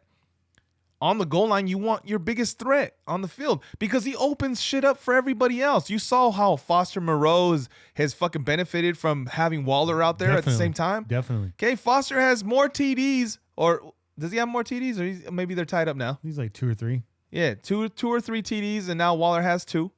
Okay, but he was benefiting from Waller being out there because everyone's worried about Waller. Everyone's keyed in on Waller, and even then, he's still making people pay. Okay. So there's no reason why he shouldn't have been in there. 1 TD, huh? 1 TD, yeah. 1 TD. There's no reason why he shouldn't have been in there. That was the first thing that caught my eye, and then fucking that shit happened, and yeah, it went to shit. It went to shit real quick. But that's why we can't shoot ourselves in the foot, man. Derek Carr, listen, I know the last few callers have been a little angry at Carr. I ain't mad at you guys, all right? I ain't mad at you guys. But, your boy Kenny made the point that he was kind of hard on him against Dallas, right? And now he's kind of taking it back a little bit. The guy's trying to make a play. He's making a mistake in trying to do what he thinks we want, right? We want him to fucking play balls to the wall and fucking try to win these games. That's what he's trying to do. But he's not doing it in a secure way, okay? Unfortunately, we've seen now twice, Carr, you put that ball out in one fucking hand and the ball goes out through the end zone, not attached to your hand, dog, okay? Get that fucking ball with 2 hands and dive if you want to dive, Carr, but don't fucking be putting that ball out there. It's a habit. You do it every single time you run out of bounds. You do it every single time. And the defense knows by now that this is your calling card. As you're running out of bounds, you stretch the ball out with 1 hand and fucking try to inch out a yard, an extra yard as you're going out of bounds. Not when you're in the red zone, dog, okay? Please knock that. That's a habit that you got to kick, okay? So to that extent, I can't argue with the guys that have been coming down on him. You got to kick that habit, bro. On the goal line, you lose the ball out of bounds, you know what's fucking happening, okay? That's a touchback. We can't have that shit no more, okay? But I appreciate your effort, bro. Praise Jesus. Jesus Cristo. 559. Amen. What's going on, my Raider brothers? Long time, no talk. This is Central Valley Raider. So I just took a minute to, walk away for a minute and think about this game, man. And Derek Carr did it again. I mean, I know we bitch and complain about we need more ballsy plays, more energy plays. But I think the fans, and if we're speaking about me personally, I need the more deep balls. I need more chances, not the same bullshit where he's scrambling, where he's 3 yards, 5 yards out, and he's trying to get to the corner. Man, just run the ball out and be on the 2. It was second down or second and goal. We still had 2 more to go. The dude reaches out again with his left hand. In the same scenario, he's afraid of getting lit up, so he's stretching and he fumbles. And I'm going to tell you right now, man, that changed the whole complexity of the game. So, damned if you do, damned if you don't. I'm sure that's how he's feeling.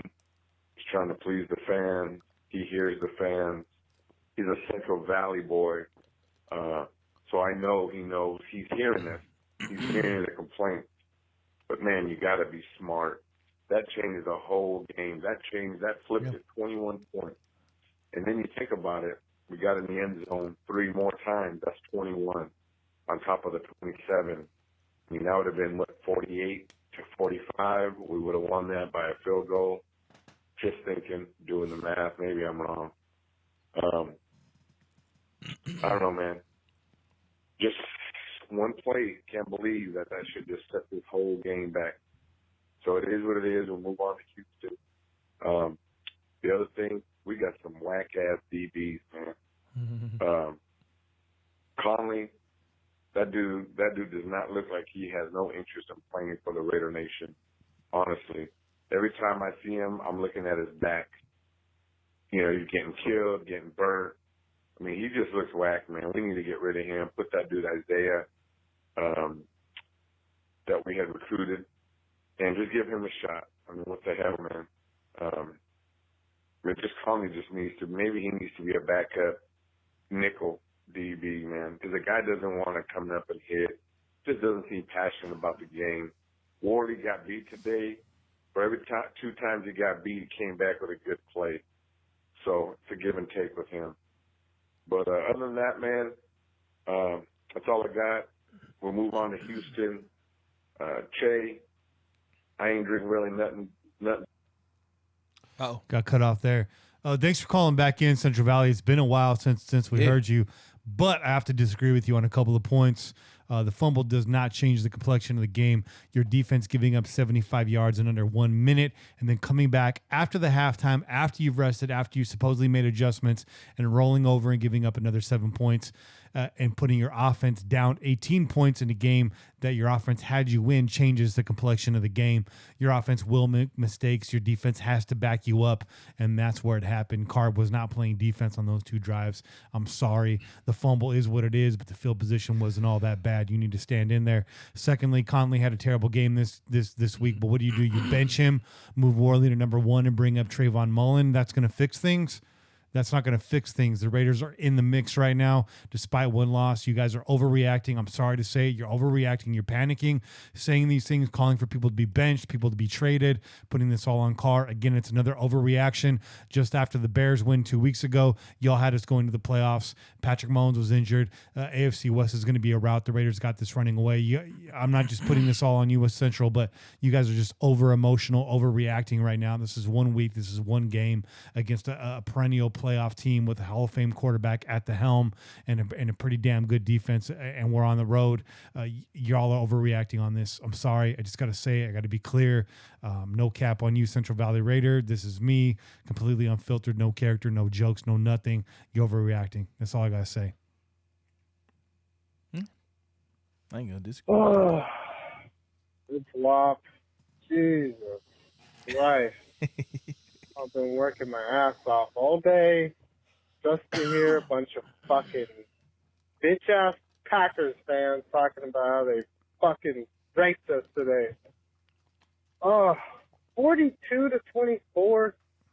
Jesus Christ, man. What the fuck? Were we playing a high school team or what? It was ridiculous. That's just not good football. Of course, there's a fumble. There's always a fumble. I don't know why, but just, God, fuck, man. I'm just so angry about that. What a way to end it. You know, everything was going well. I was getting overtime, and then Raiders just go ahead and fuck my day up by taking a big L right in the booty hole, man. God, bless, dang it, whatever the fuck, man. Just horrible, horrible, horrible. I just gotta get up early as fuck in the morning and repeat today. Oh, damn it. I'm not even gonna watch the low lights of our fucking game. That's pathetic.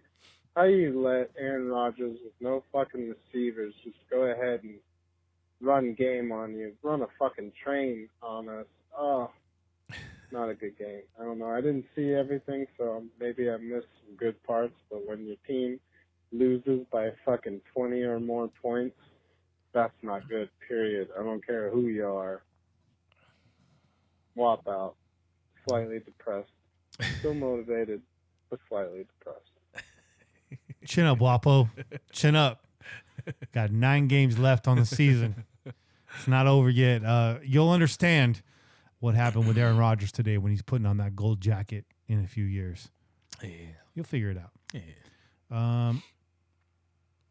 All right, so we got a couple more calls here. I know this caller segment's going long. But, hey, man, we're going to hear you guys out. Yeah. Pete. Oh, shit. Okay. Lady didn't ask me what my name was. Oh, Kenny Che Kane. What's up, Pillagers? This is Pete. How we doing? I hate to call him late. Been late to the chat tonight. Been whatever. So shouts out to my boy, Bobby, Sean, Vinny, Doc, all the boys out in the hood. You know, out in the chat right now. Shorty V, I didn't see you around. Just when Johnny, everything like that.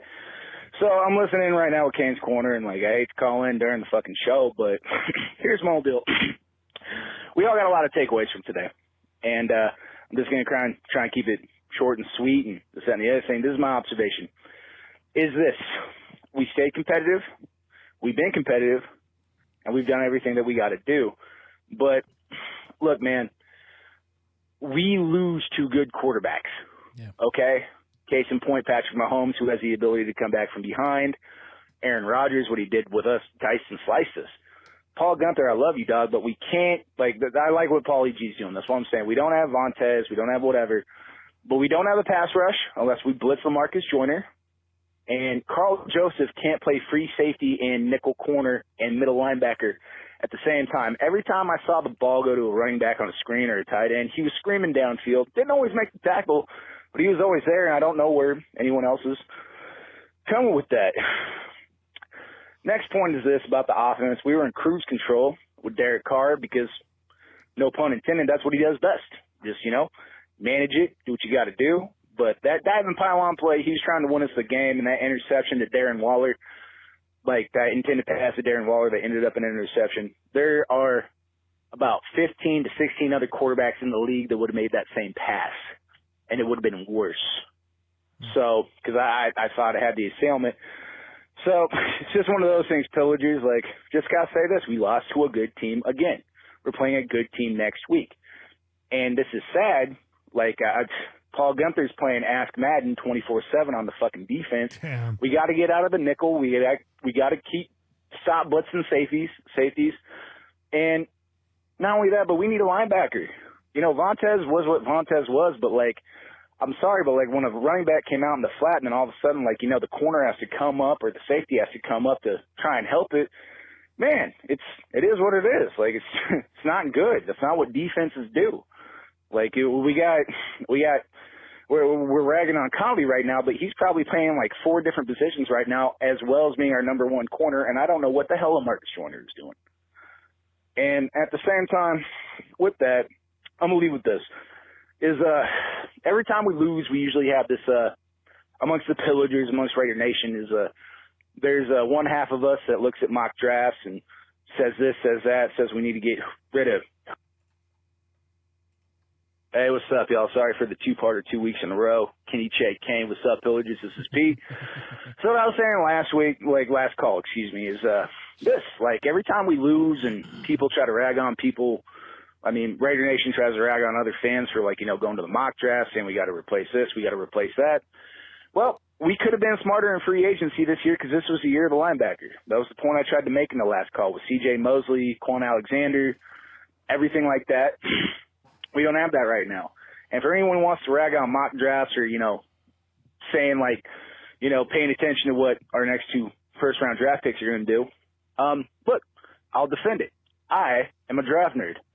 I love college football. And you know what? Like, we just got to pay attention. We got a bright future ahead of us. We're moving into a new stadium. We're going to do what we got to do. But we still stay competitive, and we just got diced up by a good quarterback. So, in essence, that's what I'm going to leave with. All right, y'all. Thanks for having me on. Sorry for calling in late. Have a good one. Peace.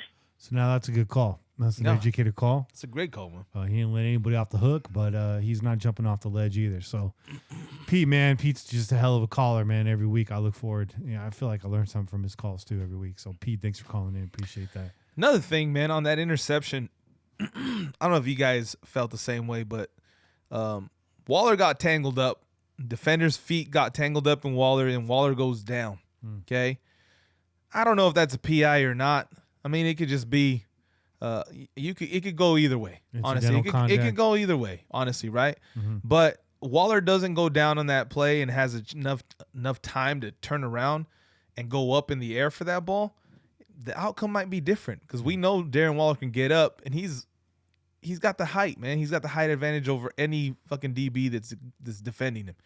The outcome could have been different. You could have seen Darren Waller leaving with a third touchdown or the second touchdown of the game at that time. But, that's how the chips fall, man. Shit happens, dog. Shit happens. We lost by more than 7. So that's right. It is true. what it is. That's true. Oh, yeah, 2 more calls. These are short ones. Let's go to the 773 here. I've been watching these games, and it looks like no quarterback is consistent. Look at Dak Prescott. He plays terrible one week. For a couple weeks, he plays terrible. The next week, he looks like an all-star. You look at Wentz. Sometimes he looks good. Sometimes he looks bad. Who else? Daniel Jones is looking really good at the beginning. Now he's looking mediocre. There's no consistent quarterbacks. I mean, look at someone like Deshaun Watson. He was supposed to be MVP. Russell Wilson was the MVP, and then they stunk it up today. None of these quarterbacks can play a consistent season. They're all up and down. I'd like to see which quarterback has been the most consistent. For me, it's probably Aaron Rodgers. What's your thoughts on that? Take it easy. I would argue that Aaron Rodgers has been more inconsistent than Russell Wilson. I would say Russell Wilson against Baltimore was something to prove. Earl Thomas and that team, they came in, they had a chip on their shoulder. It's one bad game, doesn't make him inconsistent. I'd say Tom Brady's playing at a pretty damn high level. I think Mahomes, even with the hobbled ankle, threw 3 touchdowns in his last appearance. There's a lot more consistency in this league. But you have a point. There is a lot of inconsistent play, but there's also a lot of young quarterbacks in this league right now too. I think the point that you make though, dog, is the proof that even when you do have a good quarterback, you have to have a team around them, right? If your entire team doesn't come to the game and perform as a whole, doesn't matter if you have a fucking great quarterback.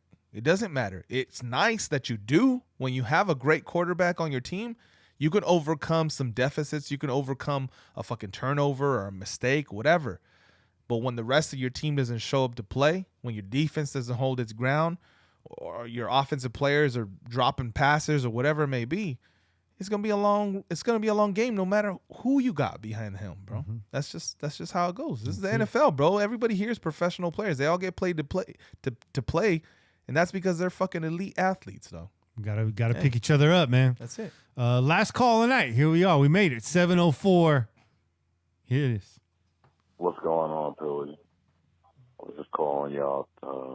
I just found the program today, but welcome. I wanted to say that everybody's saying don't blame the referees, but I still blame the referees. Call it what you want. Hey, you fucking do that.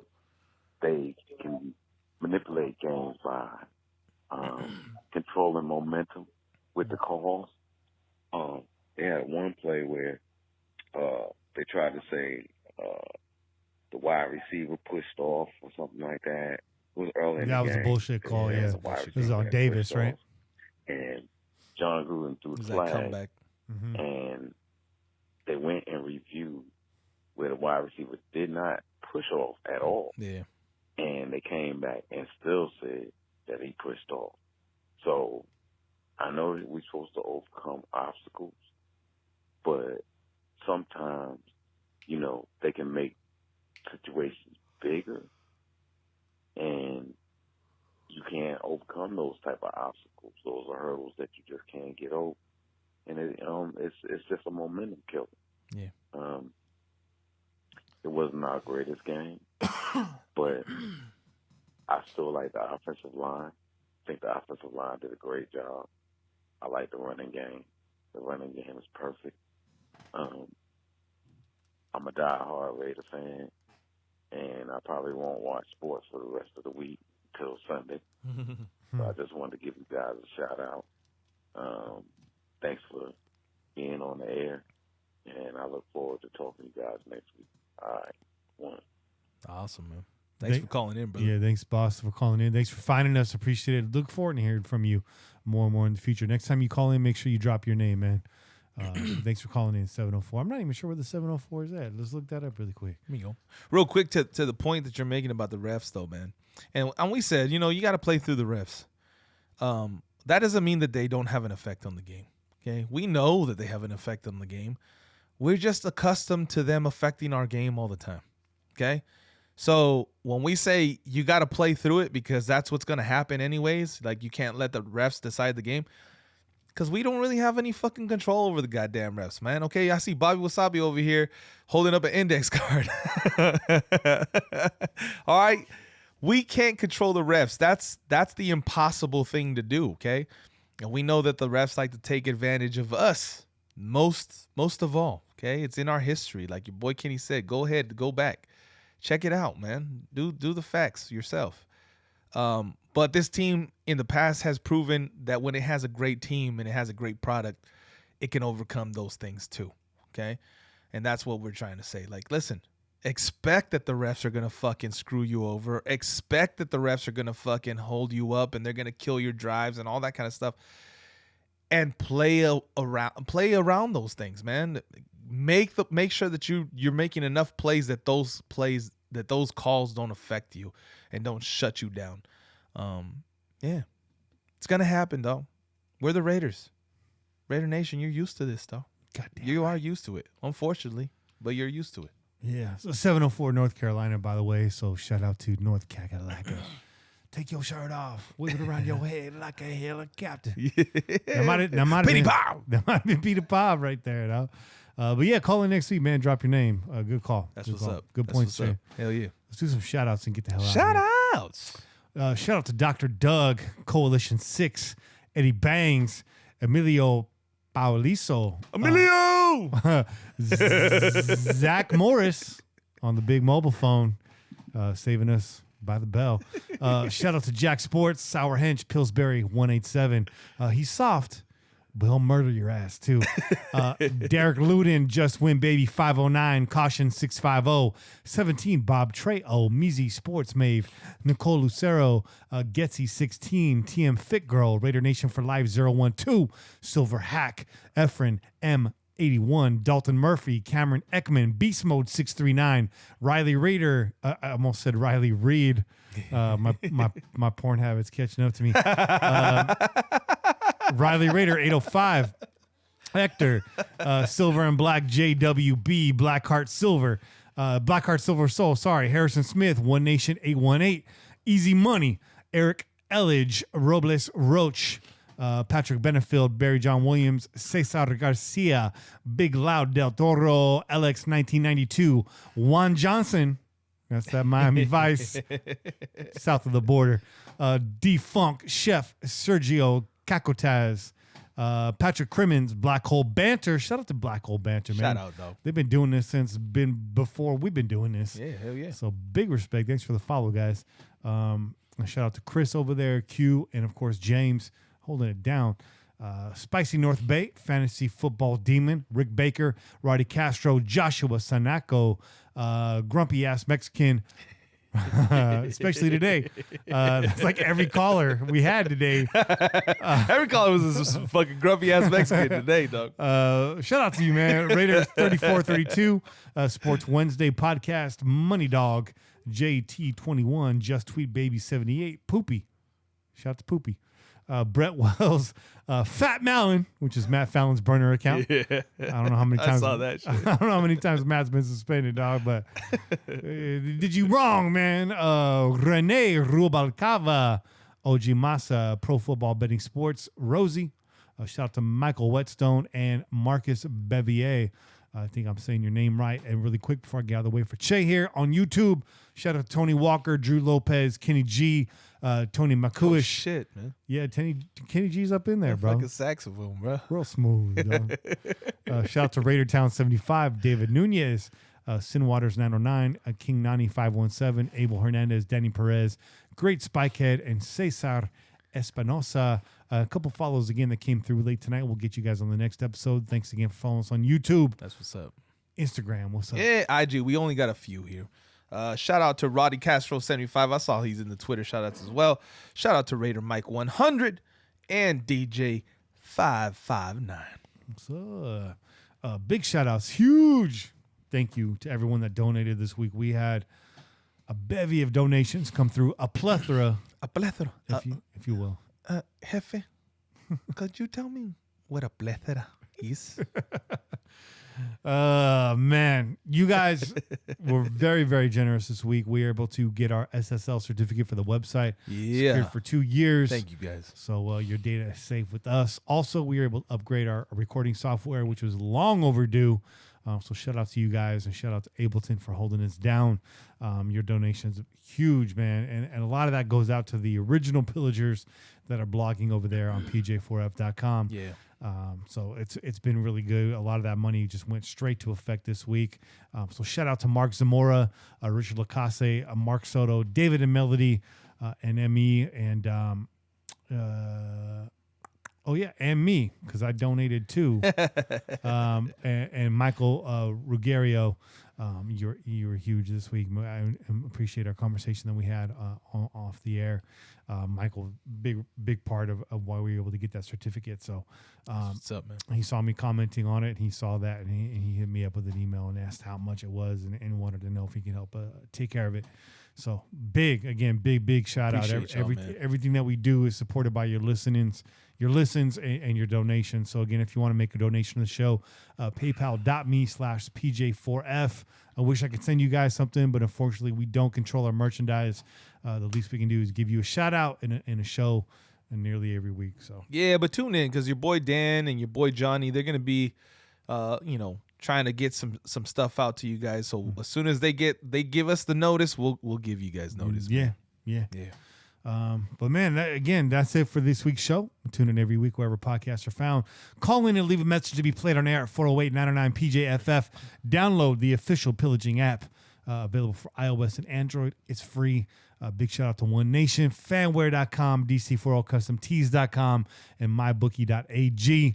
Again, be sure to listen to our network partners, Ladies of Darkness, Put on Waivers, East Coast Nation, the No Ledge Podcast, the Inebriation Podcast, the Blackout Podcast coming at you soon this week, and the Crow's Nest, which is on hiatus. Until then, keep the wind in your sails and the rum in your mug, and pillage on, Raider Nation. This has been a product of the Crow's Nest Podcast Network. I'm Kenny Stapler, joined always by your boy Chick. We out here. Peace. Go Raiders.